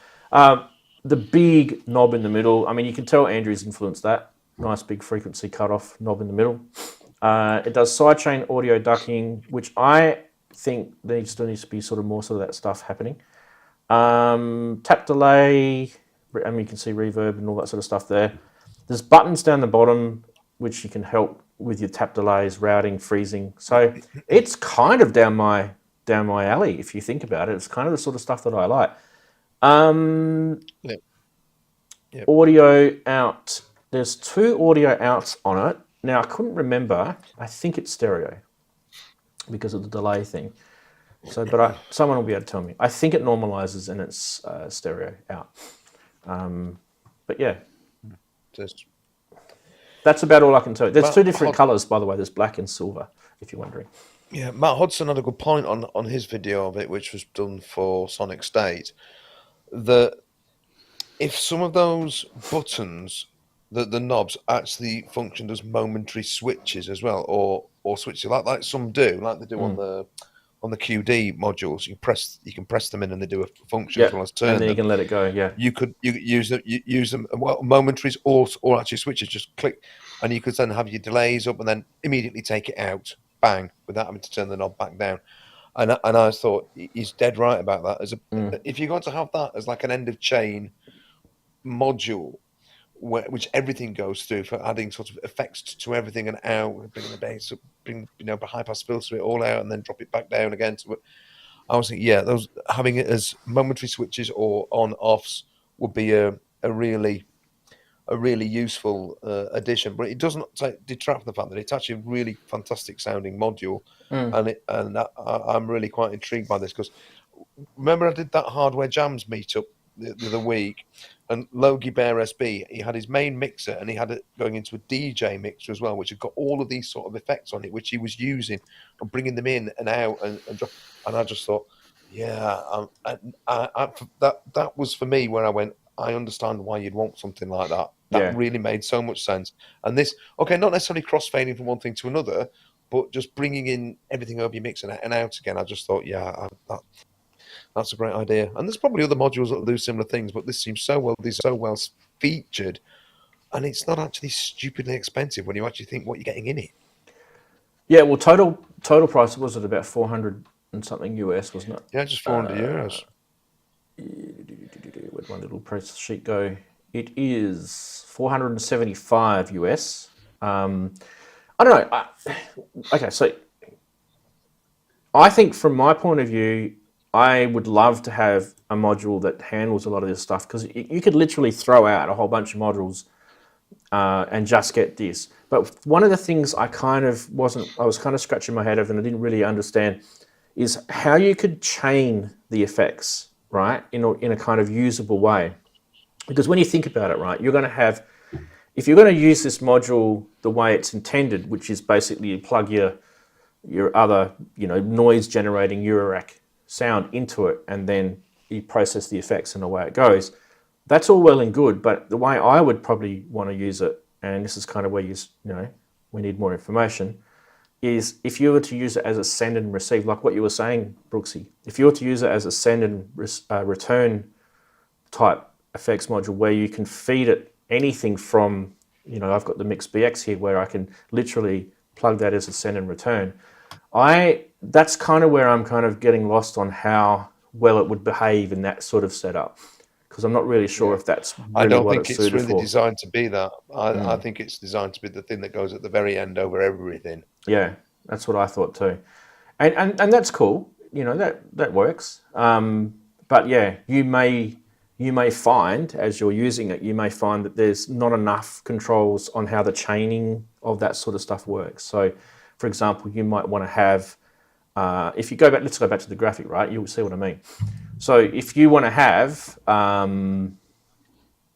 let's use an example. Say you want to have your delay, and then you want your side chain after your delay. I don't know why you'd want that, but that's let's just say you did. And then at the end of it, you wanted reverb, right? You're kind of not really. The way I understood it is you don't really have a choice on how it's chained. I think it's just basically these effects are built into the way it's processed, and they just happen where they are in some sort of linear chain. Whereas you guys know what I'm talking about. Effects chaining is actually something that's really important with mixing, right? So you may want something to be serial or parallel in the way it's chained. Does that make sense? So it'd be nice, in my point of view, if they had some sort of control over that, because you could definitely do it if it's got the ARM Cortex processor in it. That is definitely something that they could implement. And I could be wrong. Maybe it does have something in there that I didn't see any of the guys talk about that. That's the only thing. So did I say it in the chat? But one thing I do. Does it go to 11? Does it go to 11? One thing I do like about it though is it was pretty quiet. Like it didn't have any sort of noise. So they did talk about that, which some Eurorack effects modules suffer from, as we talked about earlier today. Okay, beautiful. Anyone else want to mention, Darren, is that something that you'd be interested in if you won Lotto? Well, yeah, yes and no. Well, at the moment, it's you guys that are really into the module. I'm just using it as a sound generating thing, so I'm not that. I mean, Andy is the perfect thing because he's playing out live with modular. So, like for me in the studio, it looks great. And if Andrew's got anything to do with it, it's going to be, like you say, it's going to be pretty good anyway.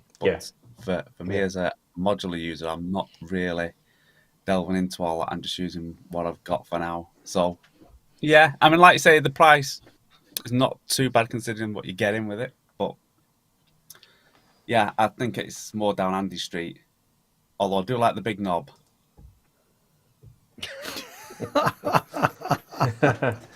What about you, Can't Andy? beat a big knob. It was only a matter of time, wasn't it, really? Actually, Yeah, to it be was. fair. Andy, you going to get yourself one? Oh, me? I think Yeah, you. that one. Yep. That Andy. Yep. I was on the live stream for Maths and interacting on it, and there's some good information on it. It sounded really good what Matt was doing with it, and I do like Endorphin stuff. It's often quite expensive, so I don't own any Endorphin stuff at all. I basically said in the live chat, I said this is a good reason for me to buy something from Endorphins. So it's definitely something that would be on the radar. I just don't know when because my stuff's still discombobulated. I had a power supply issue lately. I told you about the IntelliGel thing I had issue with. Yep. So I still have to sort out one of my cases because the power supply is not behaving right. But I can't really add anything else until I sort that out. But it would be on my list of stuff to get potentially.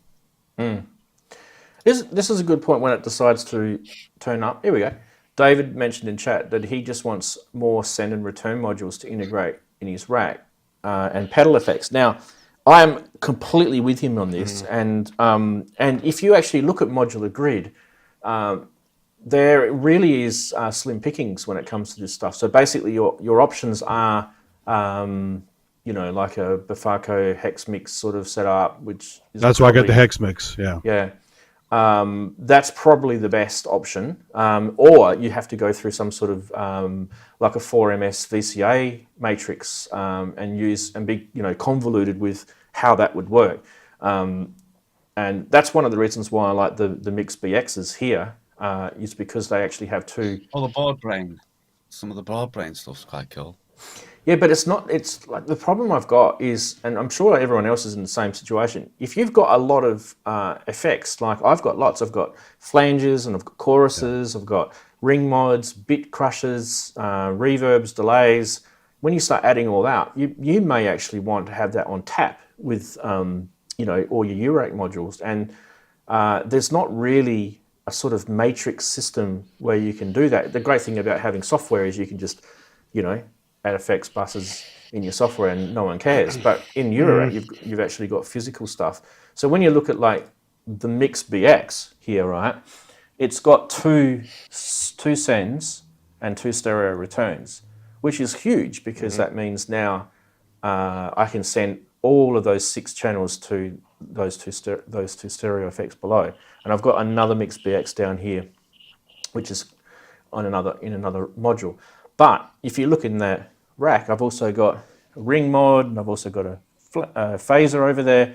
Now I can't bring those into that mixer because there's not enough stereo sends and returns. So one of the solutions I actually got, and this module is actually not being made commercially, this is actually a prototype, is this this is a matrix, a VCA matrix, and it's got a twist to it, and that is that so you put 4 inputs into, it's only 4x4 by the way, and you can see that with the amount of knobs there. You put 4 inputs to it, and then you've got 4 sends, and then you've got 4 returns.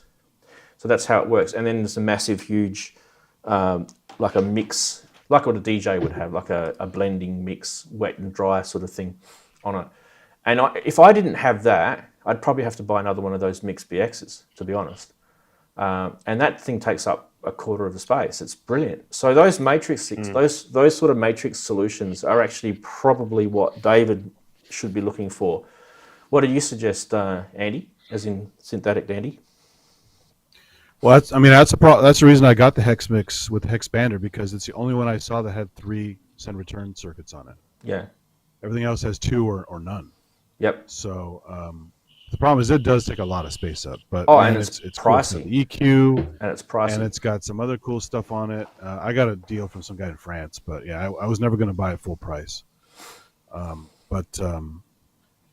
there are other options, and if you were to compare that to like a desktop mixer, that you buy on the market that has like 3 or 4 sends and returns, because some of the Behringer stuff has 4, some of the Persona stuff has 4.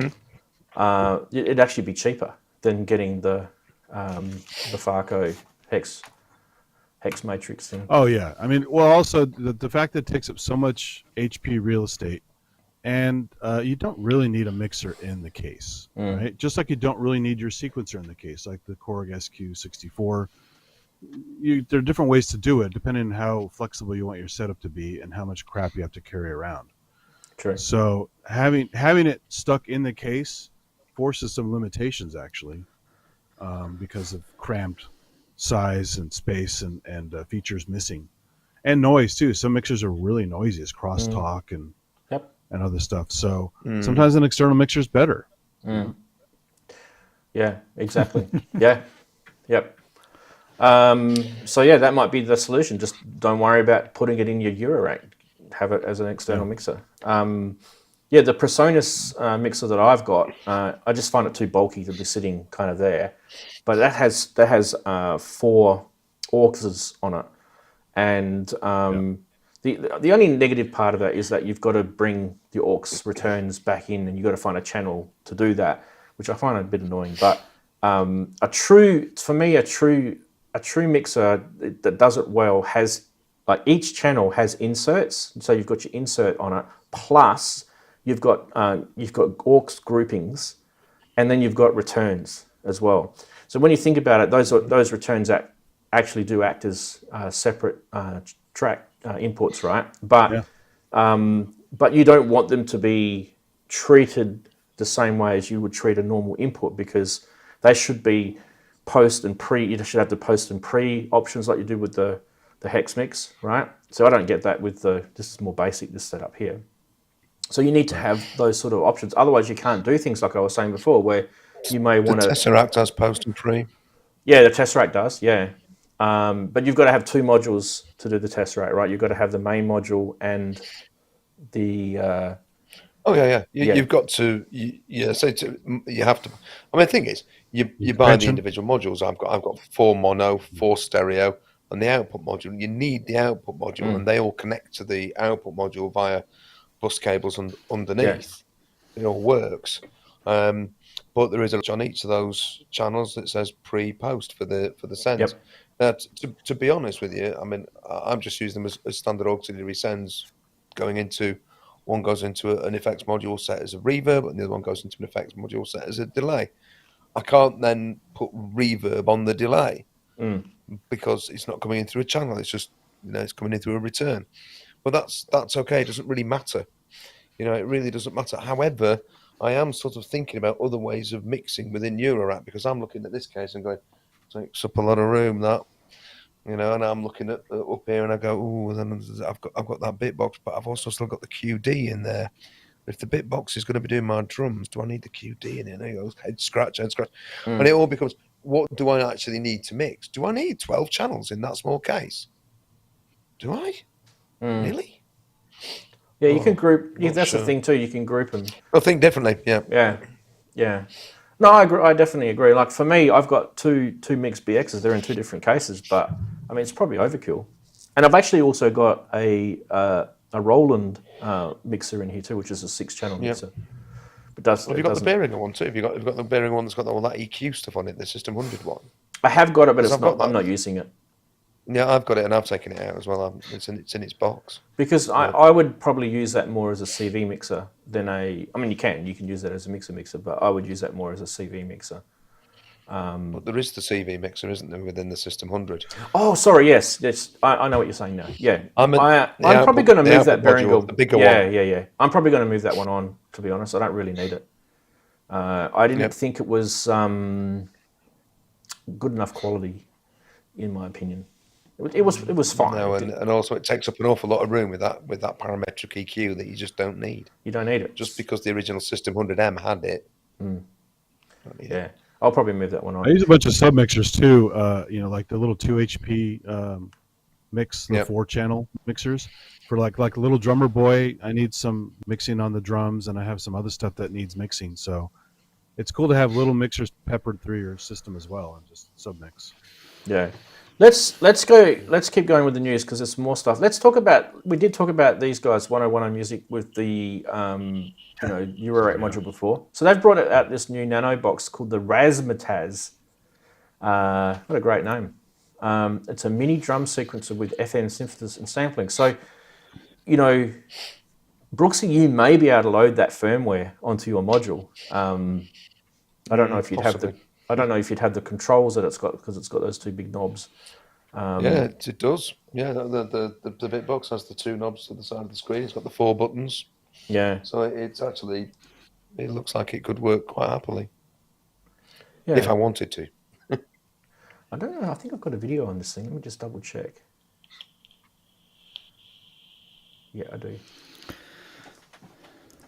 So I've just accidentally hit mute.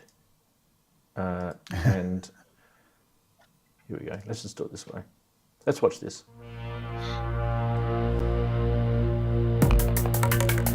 They're pretty tiny, so you can see the size of his fingers. These things are tiny. So Darren, you can put them on the park bench. My park bench is completely full. It's the size of a live concert. Yeah, I was facing the damn bench now. These things don't even. They're tiny.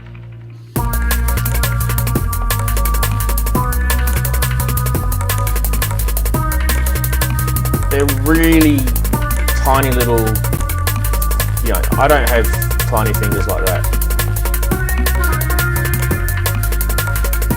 But some really good software development in here. Well, they use really high quality output stuff too, so sound is good.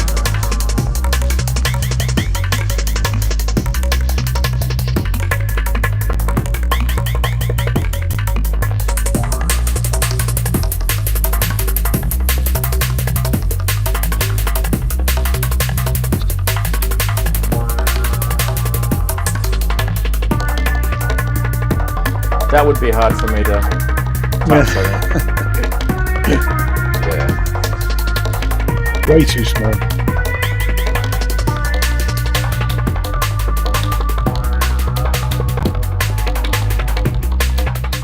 But I mean, look, it's what price was it again? It was really cheap, actually. I thought it's $3.99. 400. Yeah, $3.99 for what it does. I thought it was relatively cheap. I'm not sure about that. I think it's a bit pricey. Not I mean, that I pricey, think do it you sounds think? great. You're paying for the quality, though. It seriously has good Yeah, components.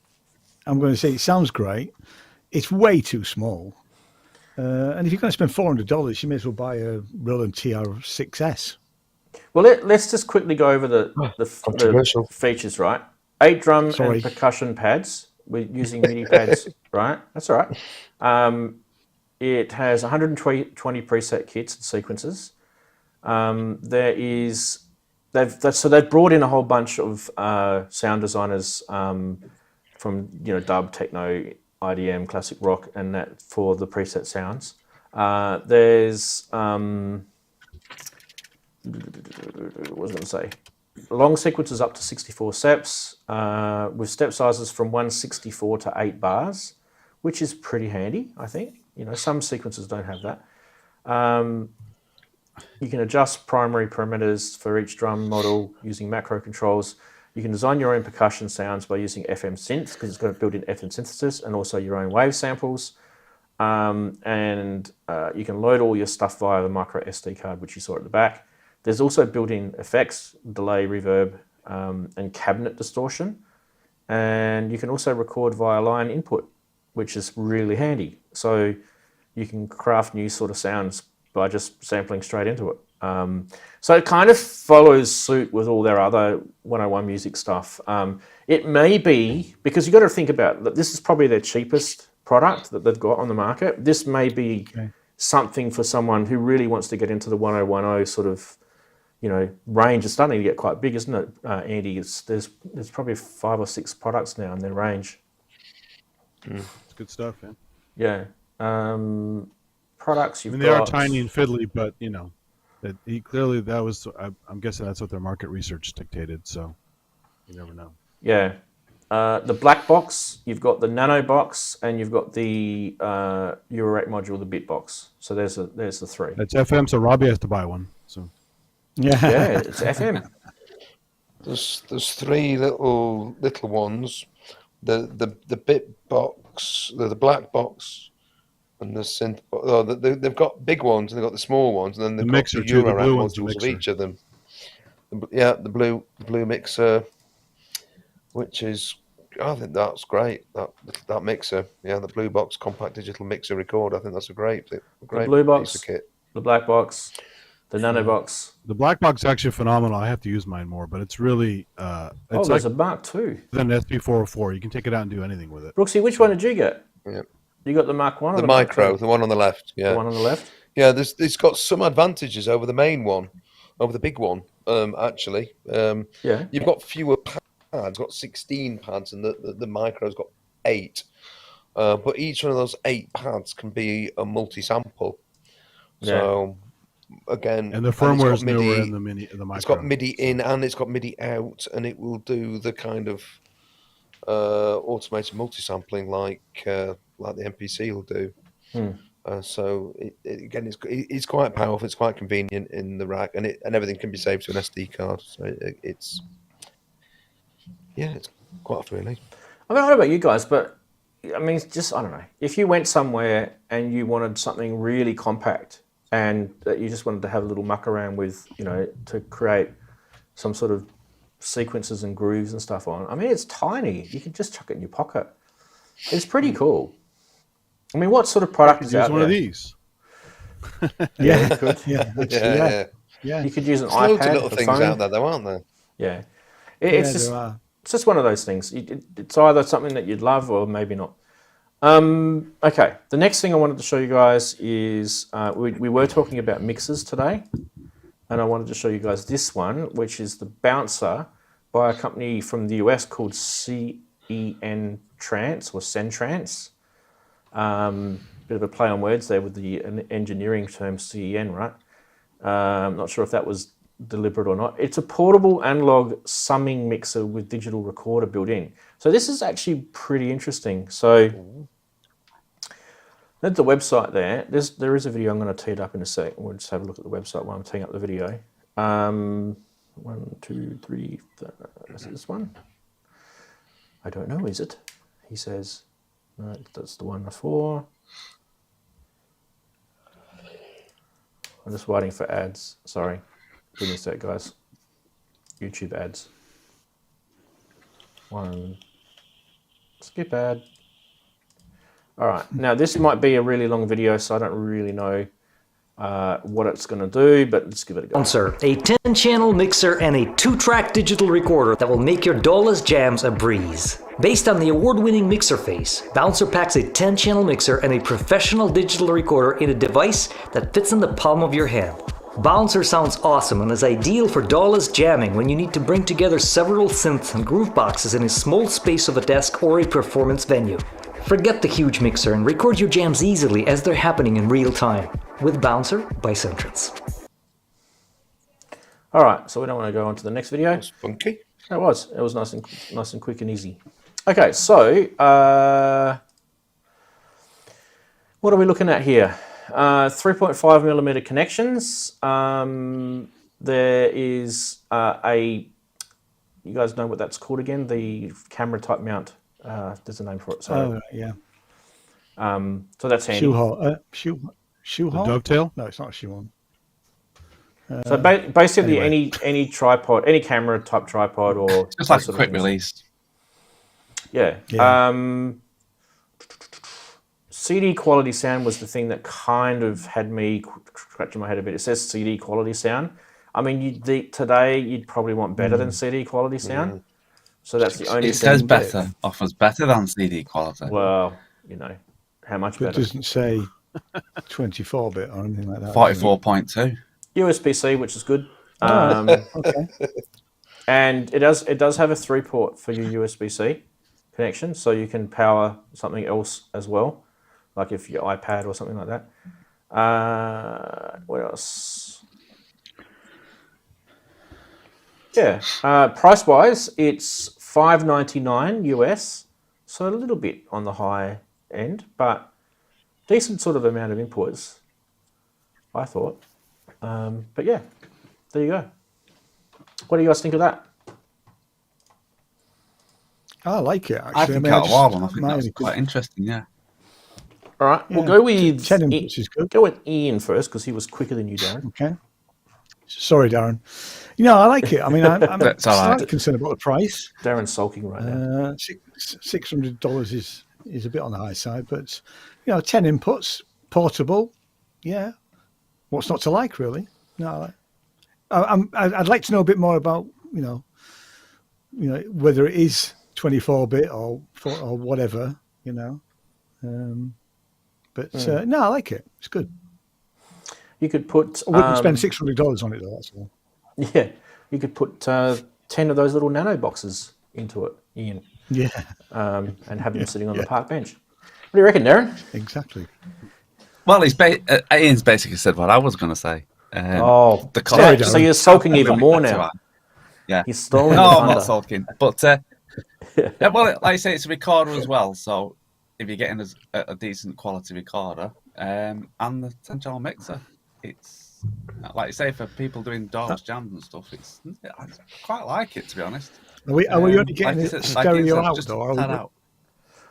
We're not getting multi-tracks, are we? So we're not getting 10 tracks. We're only going to probably get a stereo out. That's what I wanted to find out. By the way, it's 48K, 24-bit. Oh, okay. So it isn't too bad. Right. That's good. Yeah. Is it multi-track? If it's multi-track, then it's a steal. Yeah, it will be, yeah. Bouncer like I to say, extend the is overall number of input channels to 18. Hang on a sec. What's that saying? You can extend it to 18 inputs.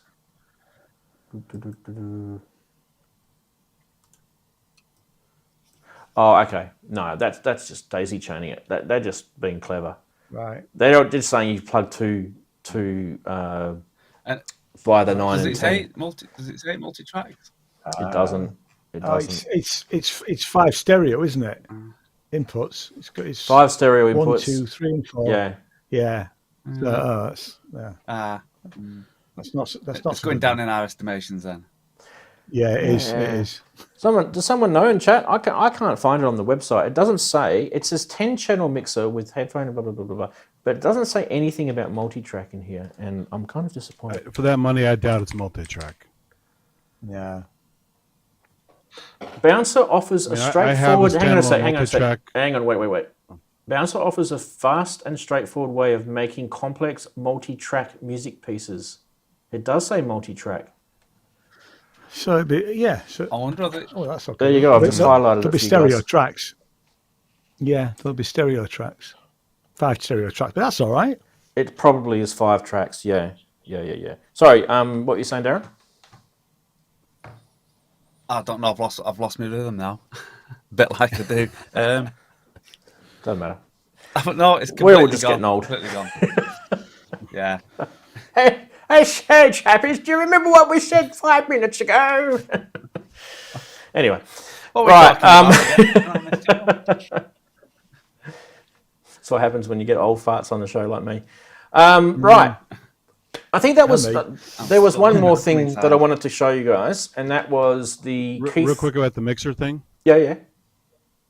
So I already have a bunch of these Edirol 10-channel stereo mixers with batteries, with digital input and all kinds of stuff. I use them all the time. And all you have to do is hook an iPhone to it or something like that. Now, it won't do multi-track unless you use a special program for that. So that's a different rub. But the Edirol mixers are a hell of a lot cheaper and the sound quality is good. I do have a standalone stream recorder that records 16 simultaneous channels to an SD card for live streaming from a mixer. And that keeps the multi-tracks. And those are like $400 or $500, but they're harder to find now. So there are other things out there on the market that are cheaper. You can't get the Eddie rolls Zoom. anymore.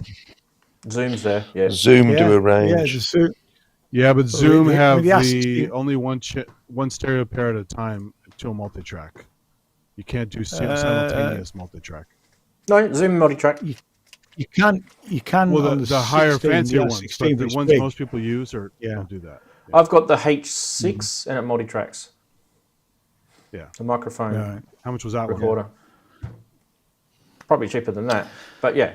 The H6, yeah, I have an H8. Yeah, I have an H8 for the multi-track, but the a lot of those Zoom products that have multiple tracks, they only do one channel at a time. Yeah, right. The ones without the sliders. Yeah, okay. Yeah. I mean, the R16, That's the what was meaning, like the L. will do it. Yeah, the they're- R6, yeah. well, they're all the same sort of price. Actually, yeah, it's like they're about Roy 400 quid for an Strobel says R16. there's the Zoom L line. Roy Strobel says the L12, L20. Yeah. They all do it. I honestly think that there's something apparently. cheaper than $5.99. I do. I think, I'm sure. But the thing that was kind of cool about that product itself was the size of it. It was actually pretty compact. Yeah. So that may be the thing that people are interested in. Anyway, let's check this other thing out, which is the Keith McMillen's Keyboard C. I just want to kind of briefly mention this stuff for 2 reasons. Number one, it's USB-C, finally. So those people who have been whinging about USB micro on the Keith McMillen stuff, these are USB-C now, and they're also MPE. So if you're into MPE stuff, that's really, really cool. Other than that, that's pretty much what they do. There's lots of different pretty colours though, if you want. I'm Yeah, ridiculously priced. They seem to be all out of stock at the moment too. They're bang up against the Korg Nano keys, aren't they? There's one aqua one left. You know, quickly go buy it. I don't think there's anything. Yeah. There's 2 lime ones. No orchards, no snows, and no blacks, I bet you. Yeah. Yeah, they are. They're pitching against the nanos. But they've got, the McMillen ones are stronger. So they're built tougher.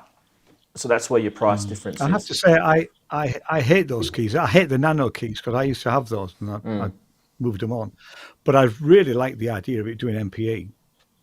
Yeah. So if you've not done any MPE stuff or you haven't got a keyboard that will do MPE, for 100 for $100, $119, it's a go. Yeah, I thought so. Look, at the end of the day, yeah, it'd be nice. Is it? I don't think it's Bluetooth, is it? It's not Bluetooth, is it? I can't see anywhere it says I didn't Bluetooth. see that. I thought it'd be nice. It if needs it was, power, so you have to plug it in. Yeah, I did. I don't think it's Right. Bluetooth. For me, I thought that would have been that would have been the thing that you got the box of cigars out for if it was Bluetooth, and did MPE. So Yeah. that would have been pretty cool. But 119 for a little microcontroller. They are built really, really well. So I don't think it was those particular ones, but Keith at McMillen stuff, he's been known to show videos of him driving over stuff with his car to prove that they're strong. So, yeah, I don't think it's those, but I think there was something else he did a while back. Well, the QMix Yes, and the it is. Cuneo are really good products too. They make some nice stuff. Git was saying that he wants to see a recurring topic in the show, simulation of how the panel would react in 25 years from now. I think he's referring to our old fartedness. That's if we're still cooking, mate. Jeez, 25 years from now, that's a bit of a tall ass at my age. Wow. I'm my age. Yeah. Well, we're not exactly spring chickens anymore. But yeah. Brooksy's probably going to say, speak for yourself in any second now. He just seems saying it. No, I'm He's really only not. a baby. Yeah. See that hill? I'm over it. Oh, yeah. Well and truly. Just like me. Let's do this. Pew! Smacks. I just like pressing Oh, buttons. sorry. That is not my sledgehammer, by the way. Do you remember what it's called? It's called Therapy. Let's have a look at some live auctions, shall we? Jen? Novation Base Station Yes, lad. 2. This is Australian dollars, so Harvard-ish for UK pounds, and I don't know, 70%. 70%. Can you still buy these new? That's the question. I thought they think so. discontinued these. Could be wrong. Yeah, they have a Guitar Center. Okay. Good. So that's going to get a few people saying, what? Why don't we throw our synths at the screen and make this sound? This one. Where is it? This one. No. This one. I didn't even make a sound. What the hell? There we go. Slick, the button. Ranzee, I slick. hit the button and I pressed the mute We button. had to at hit the same time. button. Yeah. That was funny. Maybe that was the sound. Does this button go to us? Yay, there we go. Okay, so probably a no. Sorry, whoever that is. In the Syracuse. It's revenge for in not New putting the York. titles up on your news. That's what it is. Yeah, that's it. You got it, mate. You got it. What about this one? We're over to eBay. Head on over to eBay and we can get ourselves a Lin drum from Tone Tweakers. These guys are relatively well-known eBayers. But yeah, Just wait for the Behringer. Oh, sorry, curb my wicked tongue. it's been MIDI-fied, that one. Let's have a look. Let's see if I've got a picture at the back. Show us your MIDI-fied plug. Come on. There we go. There's the... No, come back here. Hey! Right, there it is. Look, there's the MIDI-fied... You can see from the stickers on the top, actually. Yeah. So that one's been MIDI-fied. 8,000, well, you might as well say 9,000 US dollars by the time you get it posted somewhere. Oh, we love UPS. Don't we, guys? We love UPS. Oh, Oops. Ups. Well, there's a lot of ups with UPS. But anyway, would you spend 9,000 US on a Lin drum? That's the question. No. yeah. Okay. So we should move to the next. It's like this. What about this? Oh, come on. A 1970s MTI model AO, as in the letter O, -1. An auto orchestra vintage original analog drum machine bass synthesizer. And I tried to Google this. Not very well, obviously, because I didn't succeed. I don't know anything about this thing. Has any of you guys ever heard of this thing? Nope. No. It looks a bit like the Yamaha. Was it CR Something other. There's the Roland Looks like a CR78. CR78. Is it, sorry, no, you're Roland. You're right. Yeah, yeah. It's a But Roland. I reckon it's Yeah. one of those things that guys used to, to busk with or jam with. Like they would take this thing and it would sort of be like a little band in a box type thing. That's kind of the thing that I was thinking that it might be. It's an early Casio. It's got strings. It looks nice. It's got waltz and foxtrot. You can do a foxtrot with it. Oh, good. You can even do disco. Oh, it was not that The early local used store 70s. is actually selling a CR78. It can't be that early 70s. Made in the USA. Thank you very much, Andy. There you go. And this one is actually shipping from, where did I say it? Los Angeles, just up the road from Andy. Yeah, I really couldn't work out anything. Has anyone in chat said anything about it? Ken said it's probably based on the Farfisa Auto accompaniment boxes, Yeah. So it was I kind of which are Italian, of course. was I on the money with that sort of Yeah. gigging sort of thing? It's one of those gigging in a box type things, right? They were sort of organ add-ons, weren't they? Yeah, it does look a bit like more of a gigging thing, but certainly the original idea was that you stick them on top of your organ. Yeah, because my father had something, I can't remember what make it was. It was much smaller than that, and it didn't have any strings or anything. It just had auto accompaniment. Yeah. And I did my first demos with this thing. It had each of the sort of patterns, like the foxtrot and a rock, one rock, and there was a 25 fill, waltzes. Yeah, and all of that sort of you stuff. plug your you plug your guitar and your mic into it, and away you go. You just need one PowerPoint basically. Off you go, and make people's ears bleed while you're at it. Hey, Ranzee, check the private chat for another one if you want to throw another one in there.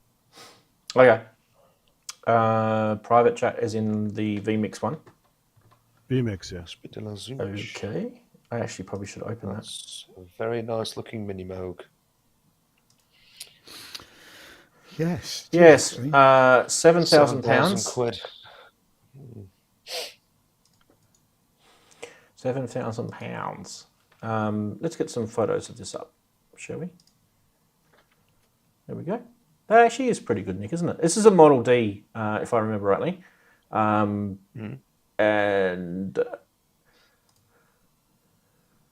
yeah, It looks nice. it's definitely well kept.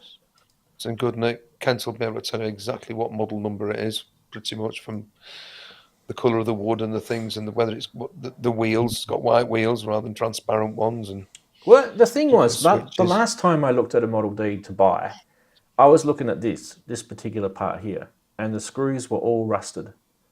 And I thought to myself, there's no effing way I'm going to spend that much money on a mono synth, and it's got freaking rusted screws. I mean, you probably could, take them out and replace them and, do all that sort of stuff. But there's a line Kent we says cross. it's 74 to 75, so not too bad a price. So it's an early-ish one. With the S-Trig connection there. Input, yeah.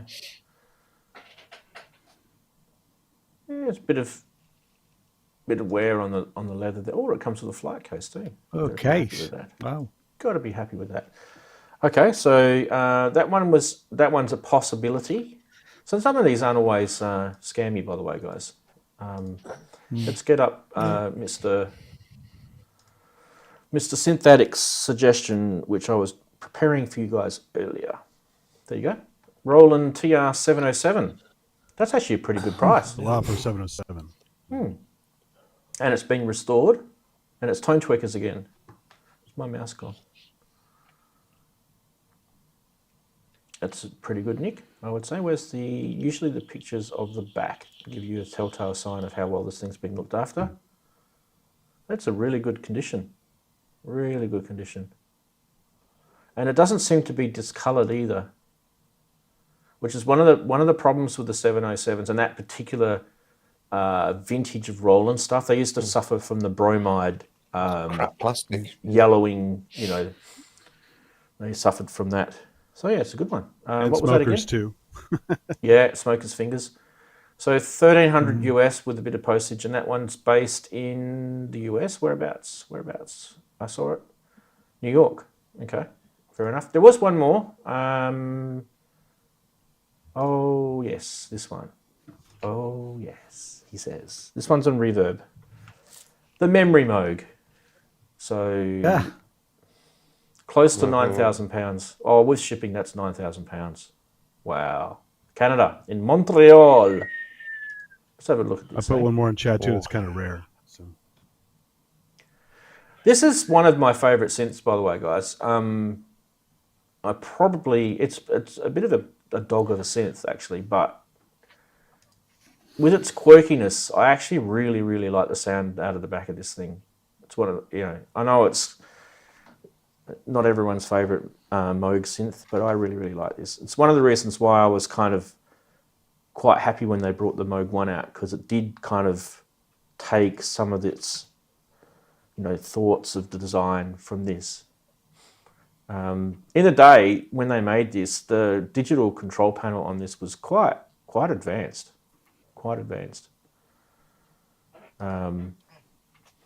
Anyone seem to remember who really made the Memory Moog sing back in the day? Favorite artist? Jan Hammer used it. Bronski B had one. Yeah, Jan Hammer. He's right on it. Definitely. Used it like almost exclusively at one stage, didn't he, Andy? Like he really. Miami Vice soundtrack, right? He really loved that Miami synth. Vice soundtrack. Oh, but it's a beautiful soundtrack, is it not? Yeah. It's so good. Yeah. Love it. You got one more, have you, to give me? I put one more in there. One was a dupe link, so look at the one at the bottom. Okay. Oh, yes. Well, this is kind of topical, because we did earlier on speak about the Korg video that Alex Ball had just released, which, by the way, if I haven't said it enough, please go and watch it if you haven't watched it yet, because it's bloody good. It's a really good video. Heck. This is a D. wait. One of those. This is Not that one, Korg's. so with the guitar one. Did you see the Oh, guitar you don't link? want to do this one? Let's do this No, that's one. good too, but I mean, Yeah, come on, do I the like diff. this one a lot too. The We've got the DSS. guitar one as well. I actually would love to get my hands on one of these. This is when Korg really started to play with digital stuff. They kind of took a new corner, and all their Korgs had the letter D in them, because they just really love the whole digital world, right? I have one, but I misplaced the floppy, so I can't boot it up right now. I'll buy it off you. There you go. There's some floppies there. Oh. So you give me one more, have you? Yeah, it's a Excuse me. We're keeping you up there, Andy. guitar I've never seen before. Is that the same The one? Akai. With the last sorry, link, I'm right? just- Was it the last link? Korg RK100 or whatever it was called. No, I've never seen this guy before. It's a controller. All right. I can't. Oh, the Prophet. Yeah. Yeah, that one. Okay. No, I have. It was on some of their adverts. It was on definitely some of the published adverts. It's the over-the-shoulder thing. Yeah. Oh, Joe Zawinul or something like that. I'm so lucky that I haven't got someone that sends me like Pornhub links or something in the middle of the show. Oh, look at this.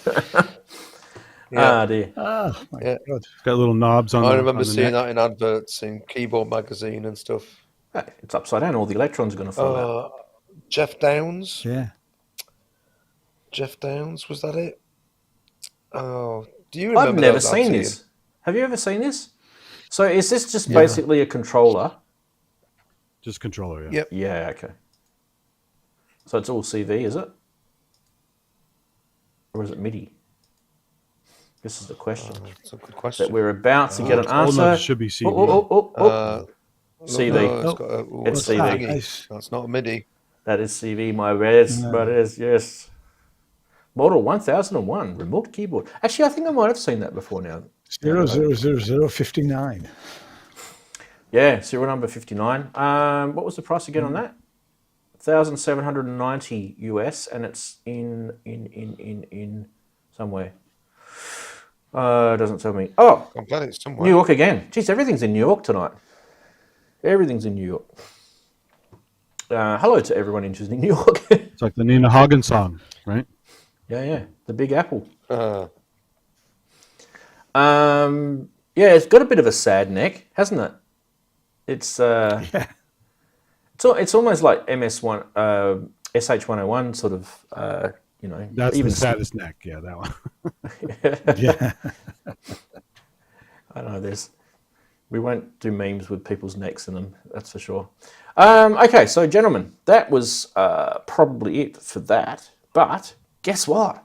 There's this. No, there's not. There's this. Ranz, we love you. Oh no. Because I'm so crap at my job. That's why I don't get paid. Yay! Name that synth. There is one. Thank you to Brian. someone who sent it in, which I'm not going to tell you yet. But you guys are in for a treat today. Now, Name That Synth, as you saw on the little stinger, is actually sponsored. This segment is sponsored, so this is the little commercial sting thing that we're going to talk about. It is a prize that you can win if you guess it correctly. And last week we had a person who guessed it correctly. And the sponsor is a company called Plugin Guru, who do some awesome stuff with software for your VSTs and things like that. And they do a product called Unify, which I'll show you guys about it in a minute. So what do you need to do if you're watching for the first time is you're going to watch this video, and afterwards I'm going to give you a further 30 seconds. You can have as many guesses as you like, but your first guess is the one that I will take. And basically you just get one guess.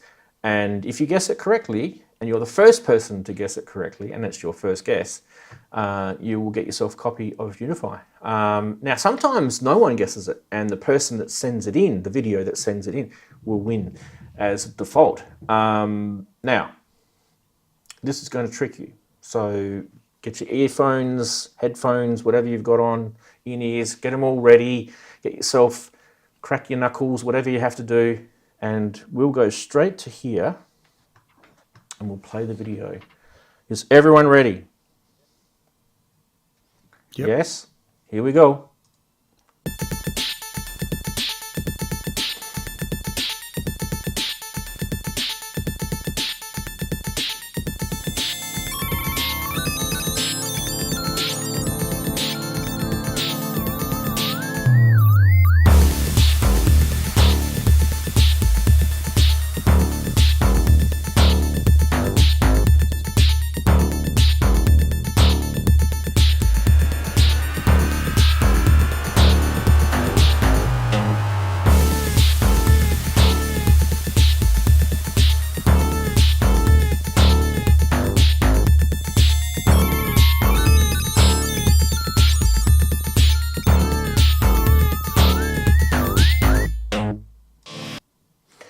We'll give you 30 seconds. Here we go.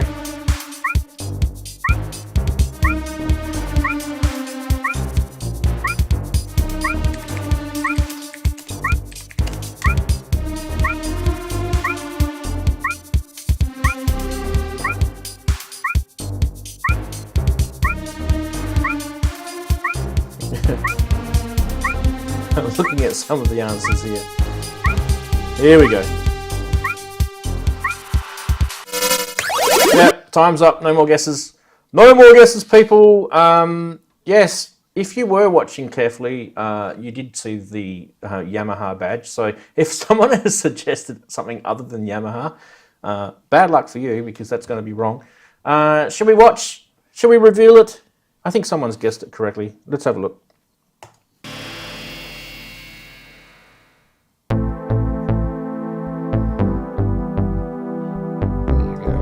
There we go, Yamaha TX81Z. And who guessed it first? Rabbit Bat, I think. I no. don't think so. Oh no, That was a time. bloody Brooksy. Look at him smug right now. Look at his little smug face right now. Look at this. Look, everyone. Oh, the Brooksy Bop. He's doing the Brooksy Bop again. Yeah, he is. Special treat for everyone. How many copies of Unify do you want, Brooksy? None. That's fine. Honestly, who was next? Who was the next one? Was Give it to Rabbit? Bat. It's Rabbit fine. Bat? We'll give it to Rabbit. I Did just- Rabbit I Bat used- have any other guesses? Let's just make sure he's not disqualified think so. himself here. No, No, I he's don't been think- good. no, I He's don't been a think he good did. lad. Good. All right. By what's the word? By passing it on, because Brooksy's already got Unify, don't you? No. Oh, you haven't? No, I wouldn't be. No, I'm not going to. I'm not. I'm just. No, it'd be no. But somebody else will make much better use of that than I ever will. So, so if Rabbit Bat can make use of that, he's welcome to it. Honestly. Oh, that was very I kind used of to you. own one. You see, I remember there's a pull-out card, and I remember there was just something just made. That's the pull-out card straight away before we got anything else. I thought I know what it is. Yeah. By the way, and I say this with Was it from Mike Shifter? All right, okay. yeah, utmost respect. Makeshift is on the video again. Hasn't he done an exceptional job of Yeah, those that was little a good videos? one. That was a good one. He really does a good job. Yeah. Well, So in the chat, big thank you to Makeshifter for doing that. Yeah, I mean, hard act to follow, really, isn't it? He's been doing some really good. But don't let it just be Makeshifter that sends the videos in. You guys can send videos in. It's not that hard. It's a minute video, and then you can do your reveal after that. So minute and a bit with your reveal. It's really good fun to do it.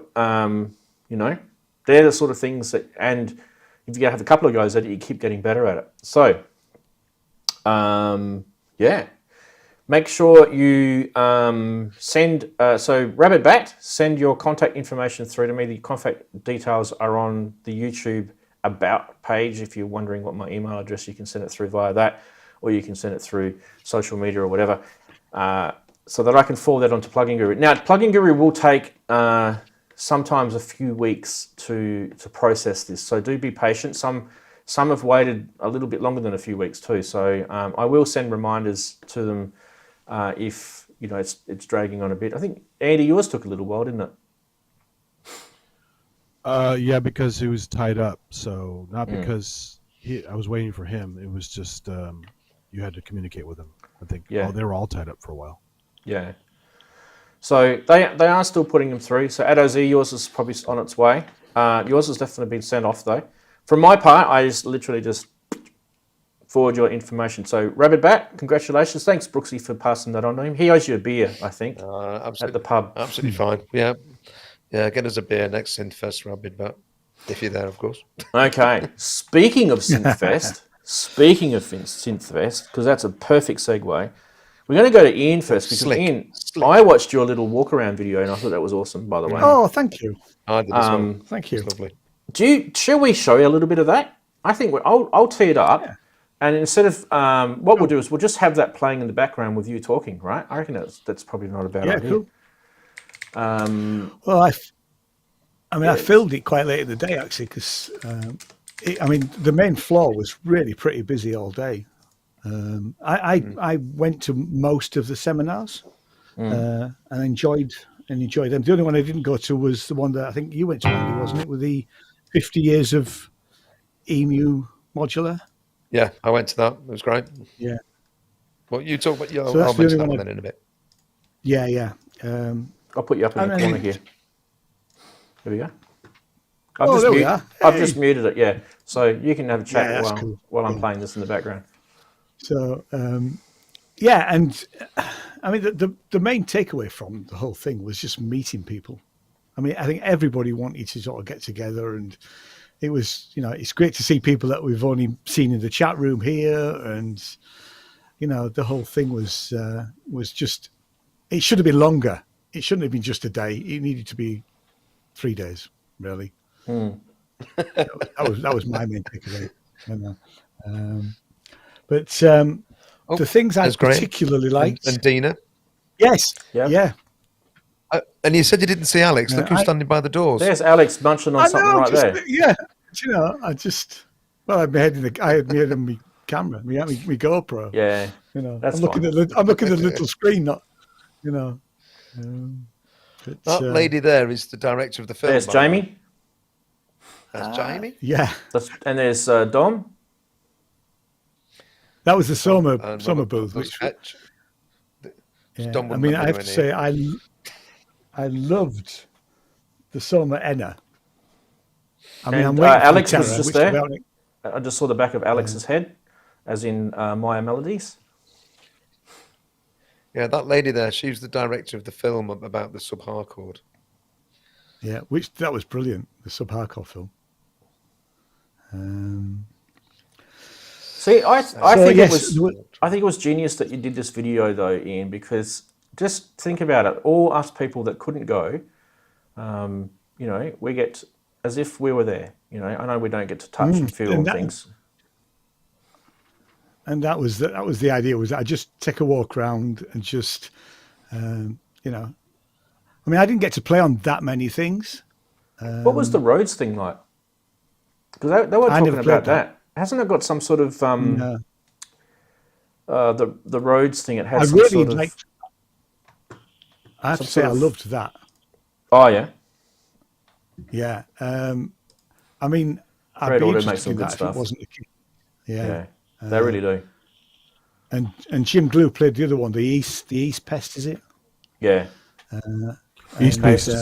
nice Eurorack cases there. Yeah.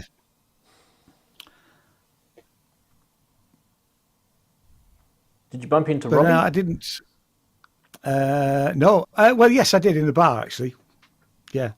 It's funny actually because I saw Robbie at lunchtime, and then I went off and did a seminar and came back and Robbie was there again. But yeah, I said, "Have you been seeing us all the time?" He said, No. We've been off and done other things, you know. So yeah. And then we went for a meal at the end with Robbie and everybody. Yeah, You know. This is the Colossus, which yeah. I just thought was fantastic. It's very small for a Colossus. No, that's No, not I know. Colossus. So I'm just trying to catch. I'm trying to That's catch the up Colossus. myself. I love this. There it I is. love this guy's lab coat. His lab coat was superb. It was great. It was dead funny as well, wasn't he? Yeah, he was. Imagine lugging that thing up the stairs though into your house, eh? Sheesh.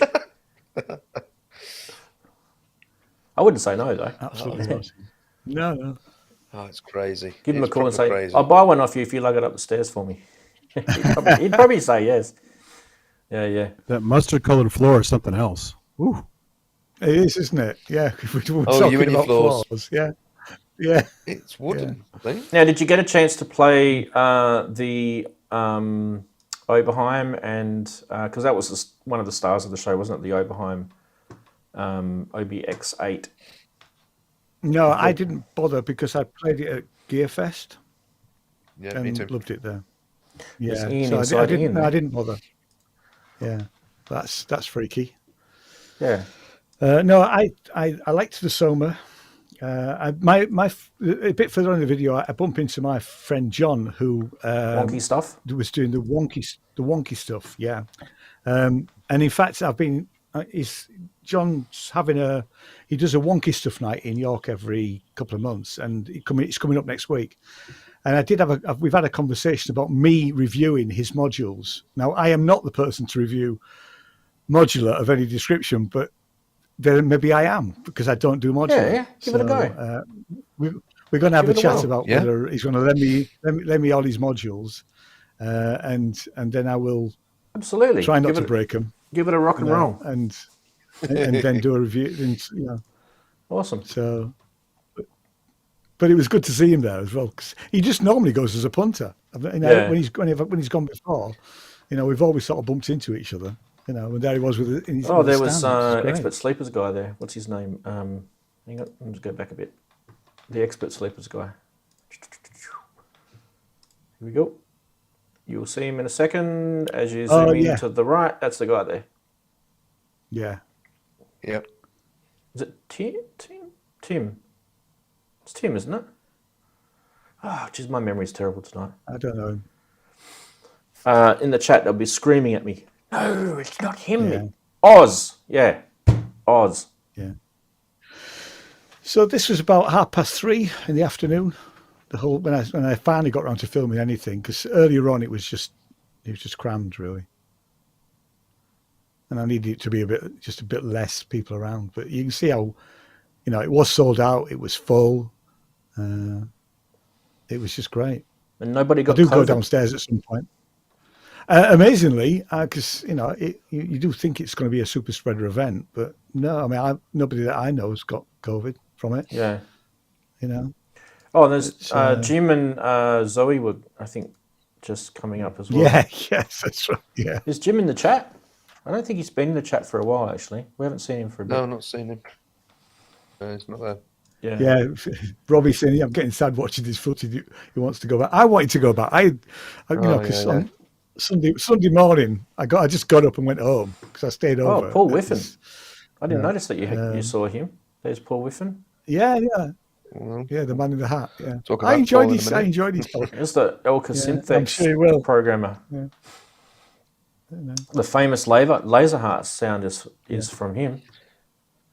I mean, the seminar that really blew me away was Sarah Anglis. I mean, I thought her presentation and those videos, because Jamie was filming all the seminars, and those videos were coming out at some point and they're all worth watching. Utopia I want to see Korg Room. What else? I did get to play on the drum log. Yeah, and he didn't disappoint. I liked it a lot. Yeah, I've heard some good things about it. I mean, I had a brief chat to Luke from Korg, and they are still saying the end of December. I think we're looking at January if we're lucky for the drum log. Roland, they just took the stuff from the Roland shop in London and brought it up. Cool. I'll let you go. I'll link that video into the channel now because I mean, we've seen most of it, but definitely worth checking out if you haven't. I'm sure there's other SynthFest videos, but I like the way Ian's was kind of more. Yeah. This is Dots me did a walking nice around. one. Yeah, he did. Did that? I need to see that. Is that on Yeah, their channel? Dots did a nice one on their channel. Yeah. Yeah. So, now, Brooksy, hello. tell me about your experience. Right. Well, on Friday night, I met up with Graham, Edna's Disco Machine, and we went for a nice curry at Butler's Curry House and had a real good chat. That was a nice start to it all because he was staying over 2 nights. So that was lovely. Then got up early doors on Saturday. Went and picked up made my way there and met my mate Dave Best, who's sometimes in the chat. He's not in the chat today. He's probably playing poker or something like that. But I love the guys, in the queue.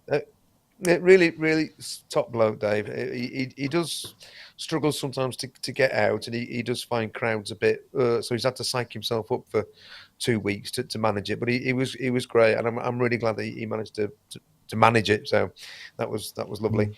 And then in the queue, waiting to go in, met Keith in Watford, who's in the chat. Hi, Keith, and Robert, so Native VS, and Robert had a little Prezi for me. Which I will show you now, which he gave me before we'd even got through the bloody doors. There you go. One nice Lexicon MPX1. Basically, he said he picked it up from a studio for free in a studio clearance, so it was just taking up room. So he said if I could make use of it, I could have it. So I've got this lovely Lexicon, which will be an awful lot nicer than the Zoom thing I've got in the rack here. Oops, just clomped it. Oh, it's So nice I had to carry that around all day, except I didn't. Yeah, very nice of Robert. Thank you very much. Yeah. So I had to dump that in the cloakroom in a bag. So that was lovely. Then we got in, walked around, and it was right from the very beginning. We were in sort of 11:15, 10 to 11, something like that, and just walking around, looking at stuff. I didn't actually play an awful lot. There was little bits which I had a mess about with. I met Dots fairly. That's Liz and Nikki Louise from Dots. They're great. They're regular e-mommers. Excuse me. And they said, "Oh, you got to go to that booth on the end there and have a look at that." So I went to the booth on the end there and had a look at that, and it was the Nobular stuff. I did have a play with the Polycinematic, and yes, I am going to get one of those. It was truly, truly lush. Really lovely. Definitely loved it. We're just walking around, meeting up with it, and as Ian said, actually, the real nice thing was meeting up with people coming up and saying hello. Oh, Andy, hiya. Quite a lot of that, which was lovely, and people that we've seen in the chat, other people. Spent quite a while talking to Chris Calcutt, actually, from on the Novation stand. He was very, very open and chatty about all sorts of bits and bobs. So I enjoyed chatting to him. Chatting to Ben Divkid. He was nice. Really, I said, "Oh, you're responsible for me costing me such a lot of money." He just laughed. And it was just a really nice experience. I didn't get the chance to give Luke from Korg another ear bending, but I did speak to one of the other guys from Korg and gave him an ear bending. Because Korg, he was actually, when I went into the Korg room, Luke was actually being interviewed, I think, by Gaz Williams. So I thought I kept out of the way. Spoke to the other guy, and I just said, "I'm going to say Andy, to you what I said to Luke at Gearfest." Is it? Yeah. Yeah, Andy, he's really the nice. Southern rep. Well, I said, "I'm going to give you an ear bending." He went, "Oh, bloody hell!" I went. So he said, "Interesting you say that." He said, "Somebody else has said that to me today." And somebody said it sent us emails about this. There's obviously a demand for an Electribe Pro. I said, "Yeah, brilliant. Please get it done." Yeah, I think there is. So it was just lovely walking around. My mate Rupert Till, or Professor Rupert Till, was there from the University of Huddersfield with 2 VCS3s and a System 100M, which was lovely. It was nice to see those. Had a little look at those. But it was just a case of just walking around and talking to people. And one of the things about on the modular stuff, I felt like I'd got a position to talk from. And now that I've got a modular system, I knew the sort of things I wanted. The previous SynthFest, I didn't have a modular, so I didn't know what I was asking or even what these things were. So that was a difference. And the seminars, I mean, oddly enough, the one seminar that you went to that I didn't was the Sarah Anglis one. I didn't go to that. I went to the EMU one. First one was Paul Whiffen, and it was interesting. It was interesting to listen to him talking about his experiences, but it got a bit name droppy for me, actually, if I'm honest. But then again, if he's worked with those people, how can he say it without dropping the names? One of the things that was disappointing was, of course, and this was my comment earlier on, was that he was supposed to have a laser harp there. Well, he did have a laser harp there, but he couldn't get it to work because the ceiling was too low and it was mistriggering. So it didn't actually work, which is why I said Arturia have made a laser harp that you can use indoors. It doesn't mistrigger. So one why it's called Rendezvous, because obviously the Rendezvous sound from Jean-Michel Jarre, because he talks about that. He did get it set up in another booth, but I don't know how well that worked. I saw it; it looked very pretty, but I didn't have a play with it. The seminar, I really, really enjoyed the EMU seminar. These two guys who basically have basically rebuilding the EMU modular system. They're in touch with Dave Rossum. They've got Dave Rossum's blessing, and they're all doing it out of love. And it's the guy who's behind it is the guy who did a lot of the work on the Behringer ARP stuff. It's really quite a fascinating story. It is. And that was when you listen to them talking about Dave Rossum, and when they had a sort of video guest appearance from Dave Rossum about the work that he's done, and you realise just what a major impact Dave Rossum's had on the world of not just synthesis but sampling as well. You know, the Prophet 5 keyboard is basically Dave Rossum's keyboard scanning and all that sort of stuff. It's brilliant. It was really good, fascinating stuff. And then at the end of the day, there was the EMOM, which was, again, I'm so glad that EMOM got to be represented at SynthFest. And next year, I hope they have an all-day stage, that they can do it all day. Because I think if there's anything really lacking at SynthFest, it's live music, and I think they wish there was more of it. Then we had to rush out quickly for the film, the sub-hardcore film at the drama studio, which Robbie presented, and he got quite emotional because it was, to do with a friend of his who's passed away. Oh, come on. Howell, Steve Howell. Is it Steve Howell? Sorry, Robbie, for getting his Stephen name. Howell. Yeah. Yeah, Stephen Yeah. Howell, that was it. So they did the film, and then this guy's passed away in the meantime. So he got very emotional about that. You could see that. It was actually very, very moving, without any kind of Mickey take it, none at all. It was a beautiful, beautiful event.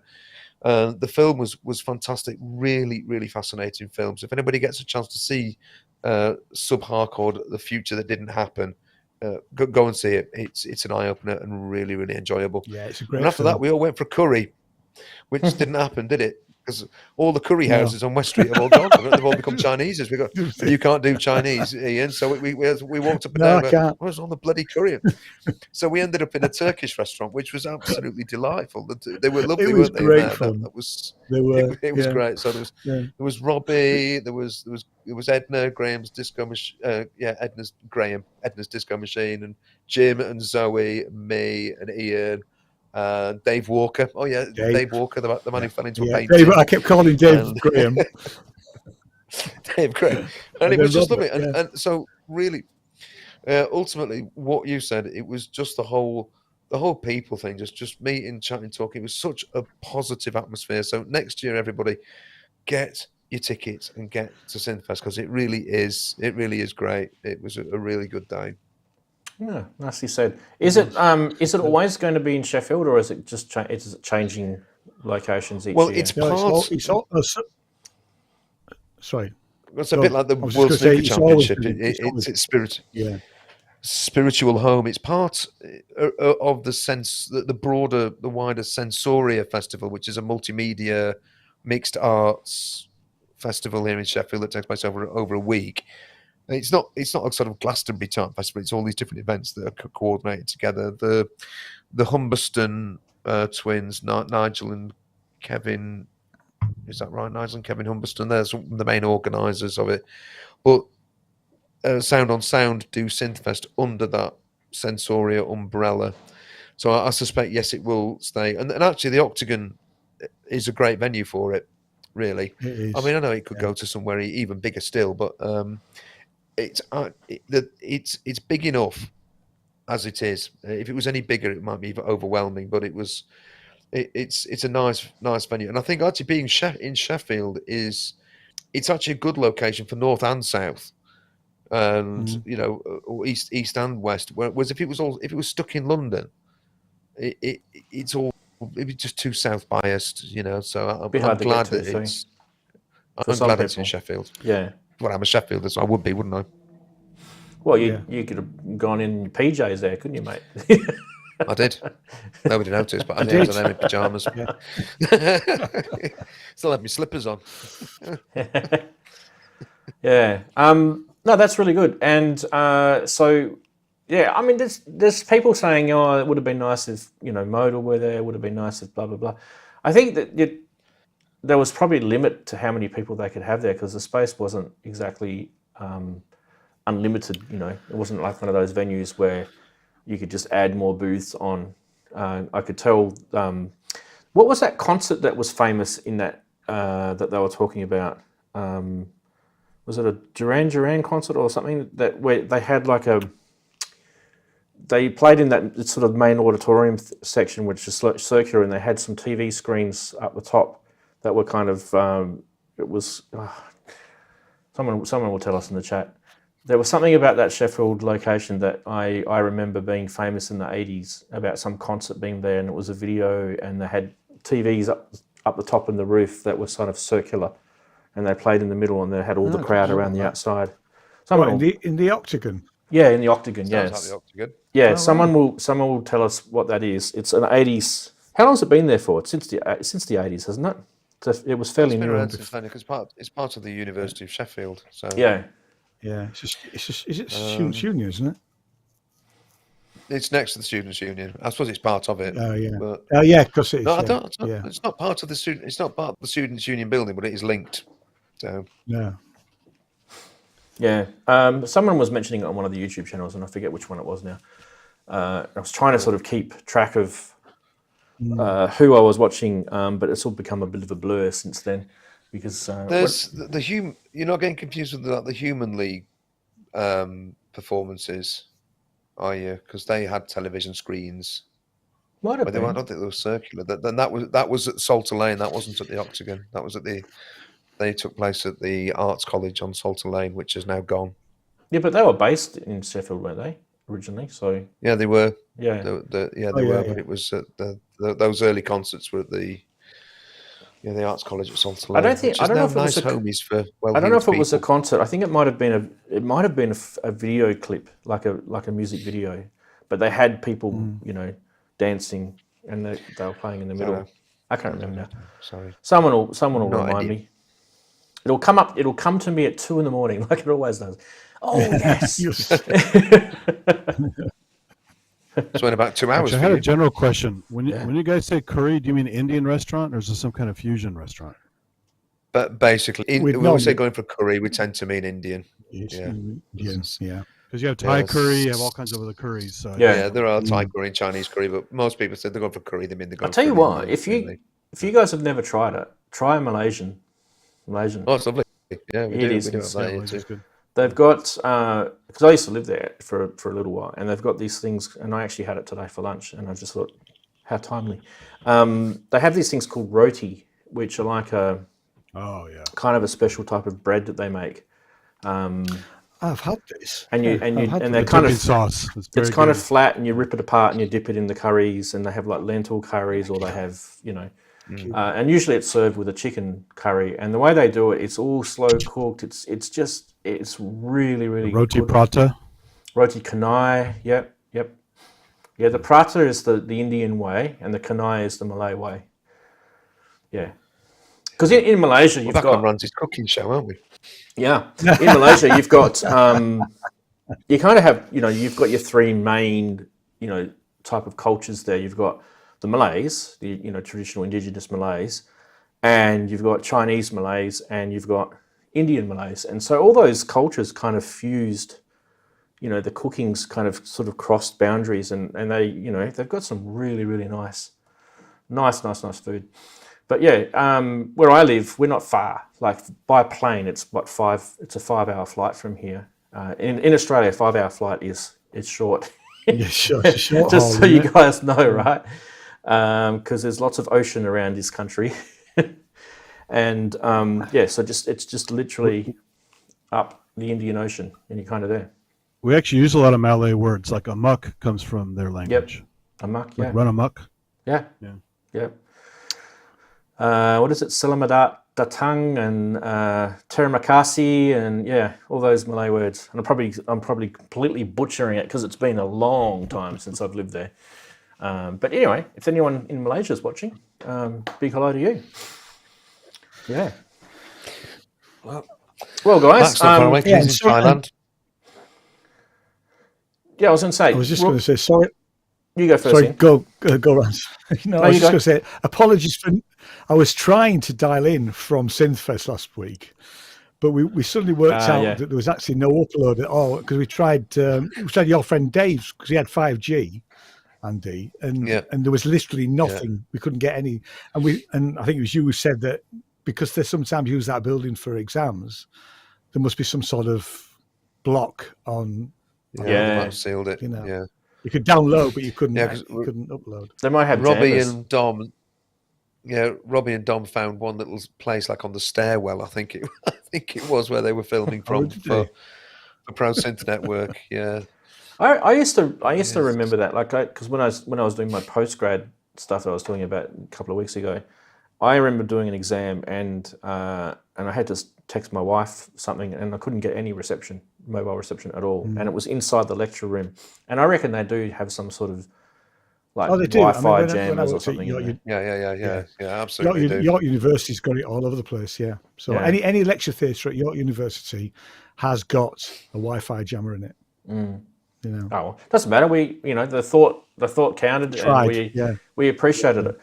But great segue, because I was just going to say, awesome recap from both of you guys, and so I'm thankful that we've got you here on the show to let us know how it was, and I'm sure that everyone in the chat probably agrees. I must get more media savvy and actually get a little camera for myself next time I walk around like that. I know I could do it on my phone, but they always end up wobbly because Ian's actually look really cool. So Yeah. Just Yeah. remember for next year. It was just on a It's all GoPro. sorted. Yeah, GoPros Yeah, but on are a stick. pretty handy, aren't they? These things, right? Oh, you can't see it. Hang I on. didn't. I had it on a just. It wasn't. These It's got things. some sort of auto. Yeah, yeah. Just it's a little GoPro 7 that I've got. You know, I didn't have it. I didn't have it on a gimbal or anything. And I've got a gimbal for my phone.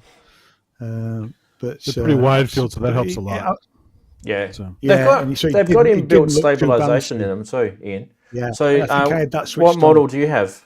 What version? Is 7. it? So yeah, sevens. Anything 7. above, any seven's a really good model. I've got sevens too. I actually used to have 3s before that. I never ended up getting the 5s, and I thought I'd wait. And I got 7s, and the difference between a 3 and a 7 is insanely improved. But you know, they probably want you to buy one every year. That's kind of their mantra, right? Oh, they do. I keep getting emails. Yeah, but you don't need Offering to. me a deal. These sevens have been brilliant.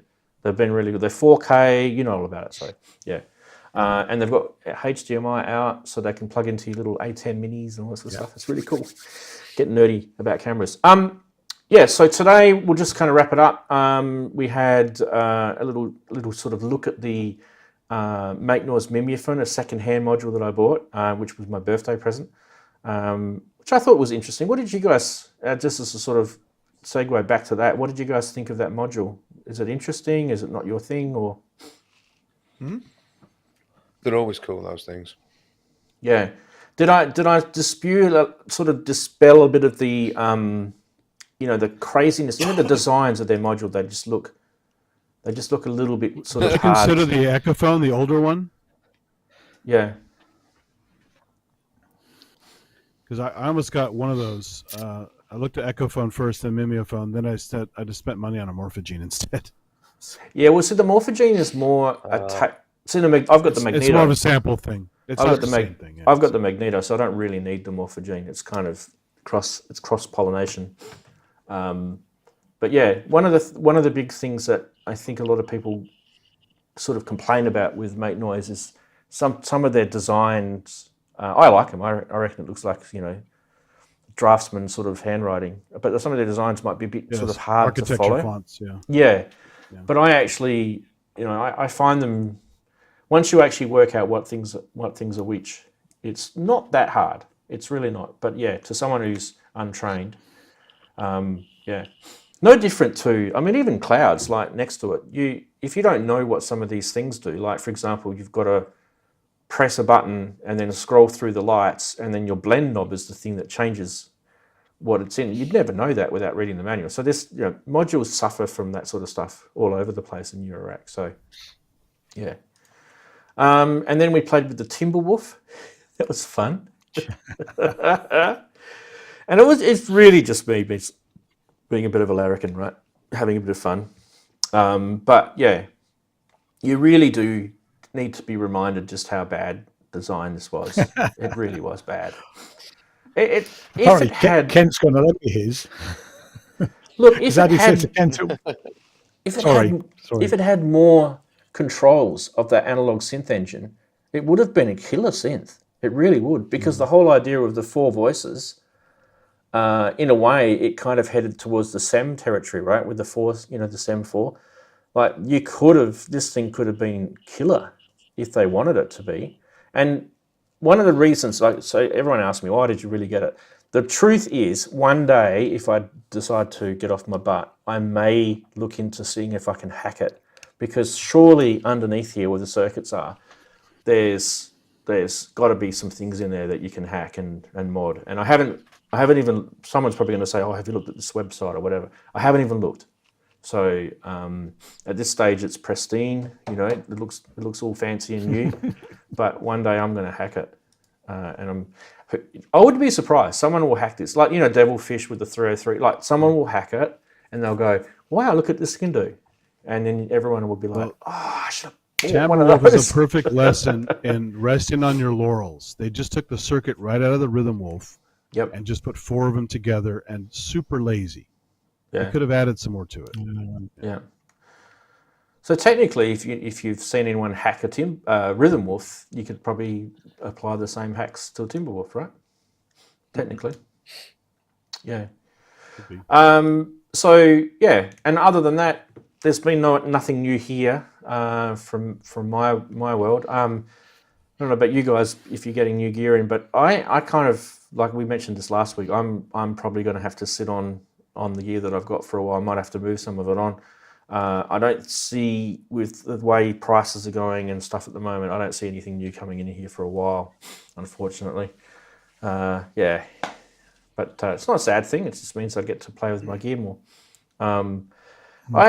I showed the S2400 last week from Isla Instruments. I am probably looking at maybe moving that on, I think, because I think now that I've had a pretty decent play with it, I kind of feel like it doesn't really add anything to the table that I need. At least you use yours. Mine's still in the box, so you need to get it out and just have a play, because you might. I mean, I did like 5 times, but that's it. So. Yeah, but you might come to the same conclusion. You might find, well, what's it sitting here for? You know, I actually really dig it. I just need the time. You know, it's just not the damn. I dig it too, but I just don't think it adds anything. I don't think it adds anything to what I've got. I think it's definitely got some cool stuff in there, and you know, and someone else will find it cooler than me. Someone will go, "Yep, I need that," and I think I'm probably going to move that on, and that might free some cash up. And for me I'm a sampler junkie, and having those sliders is really handy. So. Oh, it's beautiful. It's made definitely to a high end quality. Like, if anyone ever got their hands on one, you'll know exactly what I mean. It's really, really nice. So you know, there's no negative from me about it. It's just, in my particular situation, I'm probably more the MPC sort of guy. I like the MPC world for samplers. It just really, it fits with my brain. My brain works that way. But don't forget, you guys got to understand, I came from an MPC 1000 to an MPC Live, and I've also got an Akai Force. So I've been playing with MPCs for 20 years. So maybe not 20, 15 years. Yeah, 15 years, we'll say. You know, when you've been doing something that long with something, that sort of format kind of makes sense. It's a bit like, Darren, it's a bit like you and me with Ableton, right? We've been using Ableton for so long. It's a bit hard to pick up. The bots are back. Yeah. It's a bit hard. Someone want to jump on those? Brooksy? Jumped. Oh, Someone's yeah. jumped in already. Lisa's got it. Cool. Well done, Lisa. It's a bit hard to sort of change DAWs, don't you reckon? Have you tried, Darren, changing DAWs? Yeah, well, I very, very first started on Cubase VST when it first came out as VST. And I thought, knowing my past, I sort of stopped for quite a long while. And then when I came back to it, I started off with Ableton. But I think it's the fact that you don't want to start, if what you've got works for you and it's how you like to work. You at this time of life, it must be me getting old, I don't want to start wasting my time learning something else where I could be just spending more time with the thing that I know. Maybe it's just me. And I think that happens with a lot of kit as well. You get to know a kit that you just like to, you don't want to use a lot of your time trying to learn something else, whereas the thing you know, you can just crack on and get on with it. And as we were talking last week, Ranz, about, you might find that it's harder to sell things at the moment. People are not wanting to spend money on anything, never mind music gear. I'll just list it and it can sit there until someone finds it. Yeah. It's not going anywhere. So I'm not in a hurry. But the point about... It's good for you to learn new stuff, though, because you have the neuroplasticity stuff to think about. As you get older, you need to work that brain. No, but the point about learning new stuff is it kind of only really works for us if what we currently have has limitations to the point where we get frustrated, and the new thing brings that, you know, extra feature or that extra freedom. And I mean, for me, it was kind of I was a big Electrode person before I went into the MPC stuff, and Brooksy, you'll kind of feel for this as well. The Electrode sampler that I had was the ESX. ESX? The red one, right? No, the silver one. I think it was a Mark II, I think I had. A little one. Little little thing. First one. The first one, yeah. And it had the really big, horrible memory card thing. Has a green. It's green, right? No, mine was the second version of it. It was a Mark the II. metallic Yeah. one. Okay. Metallic Silver one. and black. Yeah, it's in a drawer. It looks like an EMX, but it's between the two. Yeah. Yeah. And I mean, it's fun. Don't get me wrong, it's fun. It's a sample player, really. But I really quickly found that I needed to do more than what it could. I mean, it was really limited what it could do. What it could do, it did really well, but it was just limited. And I quickly went across to an MPC 1000 from there, and it was like, wow, that was a huge jump. And it was kind of like a jump from, I don't know, like you're really simplifying it. It was like having a Volca sample. The next thing you know, you've got like a Fairlight. It was a pretty big, world that opened up. And then I got the ES2, right? The Electribe 2 sampler, right? And I really like it. It's actually really cool. Like the workflow on it's really good. It's if you want to just get something out really quick, it's probably one of the quickest workflows I've ever come across. It's very, very simple, from the point of, reversing samples or changing pitches. Yep. That's the original one there. Yeah. It's like mine was the silver version. Whoops, wrong one. There. Mine's the silver version of that. Yeah. That's the original one. So the memory card in it. Have you got the memory card in the back? The synth one. In That's your the synth one. sampler, have you got the memory card in the back? Yes. MMC, so very old. Show them how big it is. It's a weird looking thing. Yeah, she'd be huge. It's MMC. It's the same. It's in the QY100. Yeah. Yeah, he's getting it out. Check this out. And you have to get the right voltage too. They have 3.3 volts.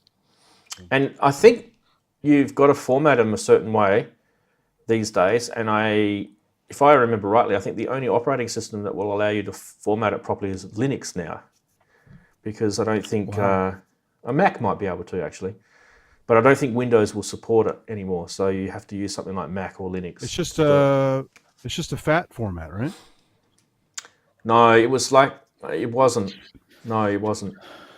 It was something else. Or if you make it FAT, it should be able to read it and redo its own once you plug it in. Well, yeah, maybe that. Yeah, yeah. It might have been that. Because all cards come FAT usually by default, Right. unless they're big cards. So Yeah, but like I was saying with Brooksy, like with the Electribe 2, the workflow on that. See, for me, I want to have something that it's just really quick at getting what I want done. Brooksy, are you with your setup there? Are you putting the Electribes back in? Is that what you're finding, or are you not touching them enough? My Electribe sampler, I've lent it to Dave. To Dave Best. He's got it at the moment, and he's wanting to put together a set for an EBOM, and he hasn't got his sampling is either based in the computer or he's using an ESI 4000, and you don't want to be looking one of those around anymore. So I said, well, use this. Use it. Learn it. It's dead easy. So he's making use of that. I still have the Electribe synth, but that's actually back in its box because I've sort of run out of space over here. So for me, sampling now is going to be in the bit box. That's where that's going to go. I do have the live and sample track. Well, I paid for it. It will arrive at some point. Heaven only knows when. And that gives the question about where's the MPC, Andy?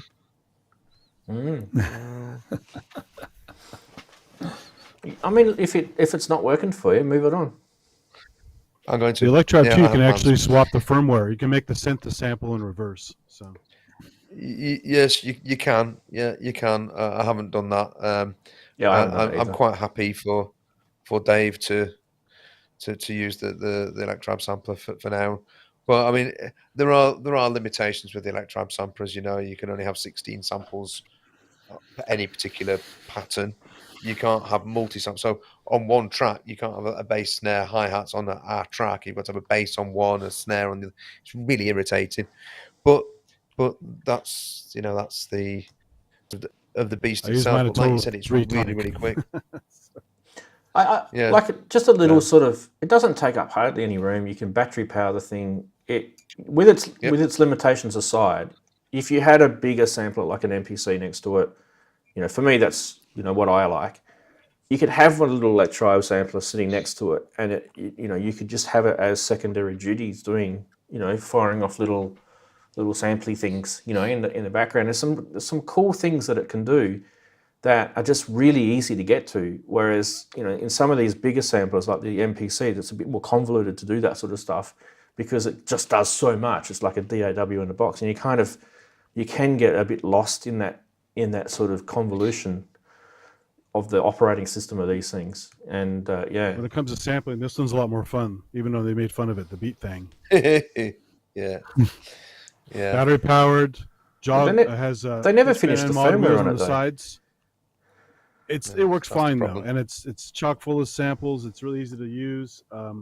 It just has a stupid name. So Yeah, but then I know you say it works fine, but there's things in it that it doesn't actually do properly, and they disbanded it. I never came across it, so It's, How often would you use that? To be honest, when I first got it, I used it several times a week for several months.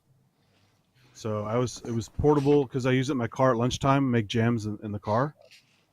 So it's perfect for that, and it sounded great, and the pads are decent on it, and so it's cool. But yeah, it was not finished. There's a big debacle about that, but it's well, they just also the banned it. editor's probably hard to get now.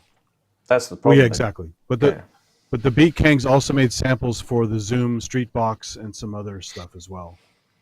So their samples are all over the place. See, that's the thing with me. I found the Electrobe 2 sampler really portable. Like, chuck some batteries in it and you could sit it on your lap, sit on a train, sit on the park bench, whatever. It was one of those real easy sort of things to take with you. I mean, the MPC Live, the one I just missed all the knobs that the EMX and ESX had. They had more controls on them. This thing is battery powered, and it's that was the whole idea with this thing. It's supposed to be. It's sitting right here, by the way. It's supposed to be. You can't even see it. Portable and everything with the battery and everything, but it's still pretty. It's pretty bulky. It's pretty heavy. Whereas Electro 2 is tiny. And it's very light. They're quite strong. I think, Brooksy, are they metal? Or are they part metal, part plastic? Yeah. No, it's metal. They're really very.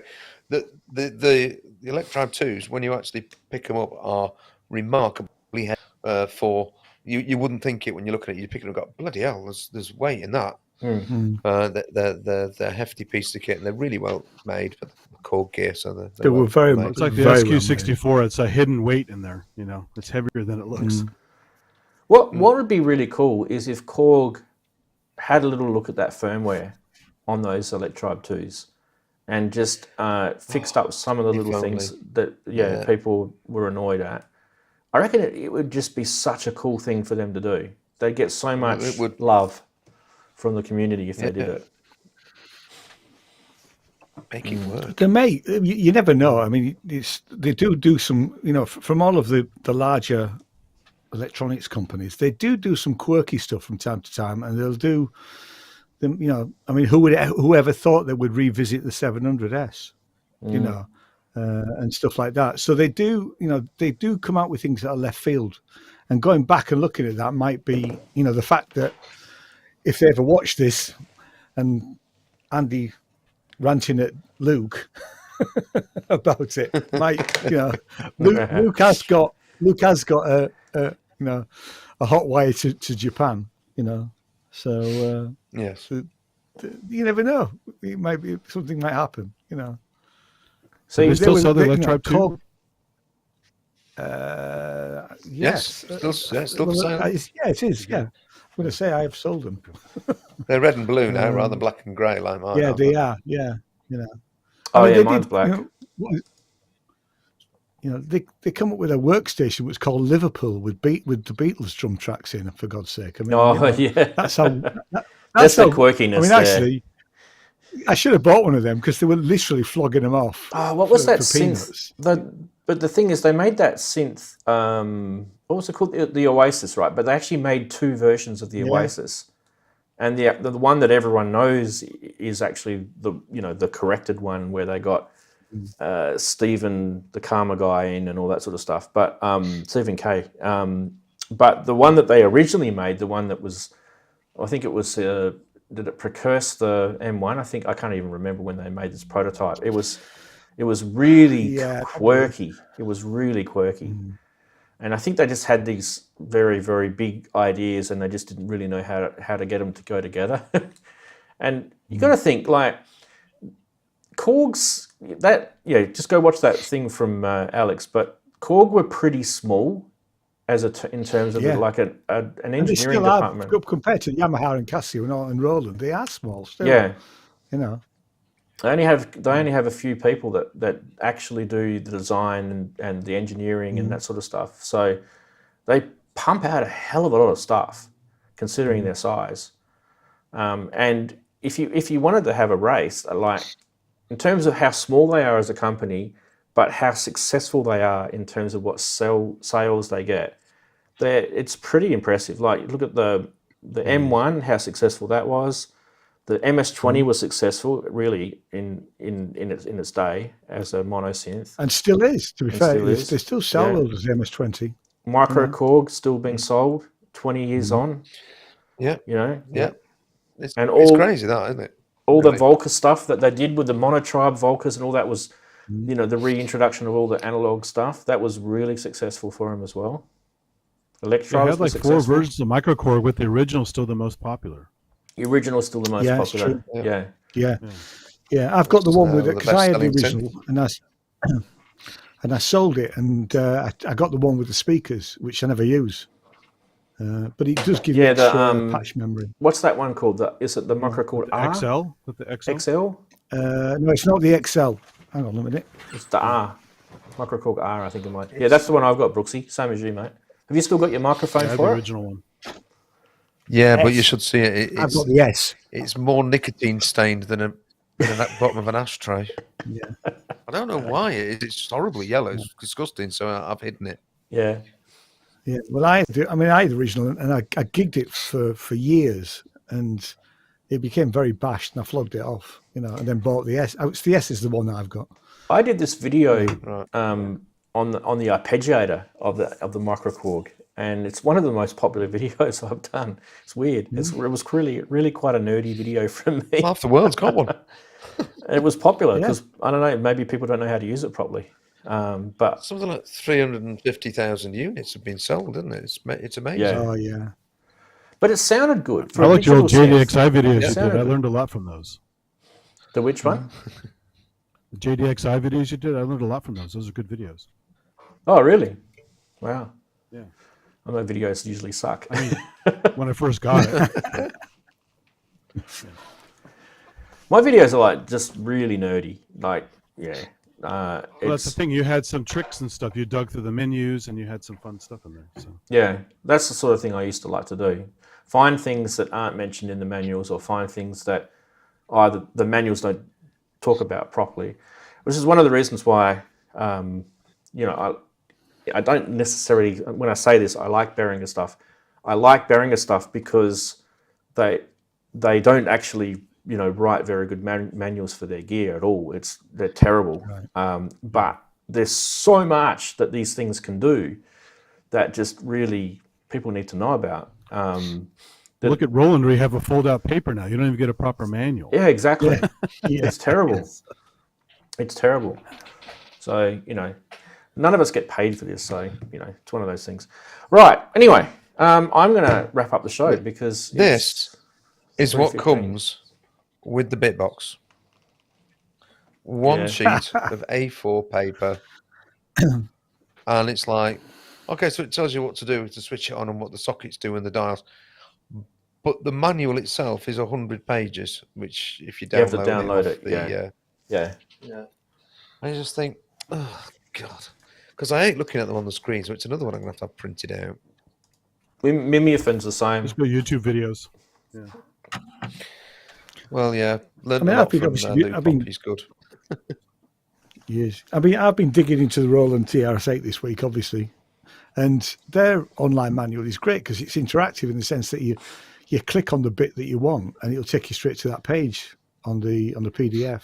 And I sort of quite like that, rather than having to finger through a load of paper. Yeah. And it saves trees.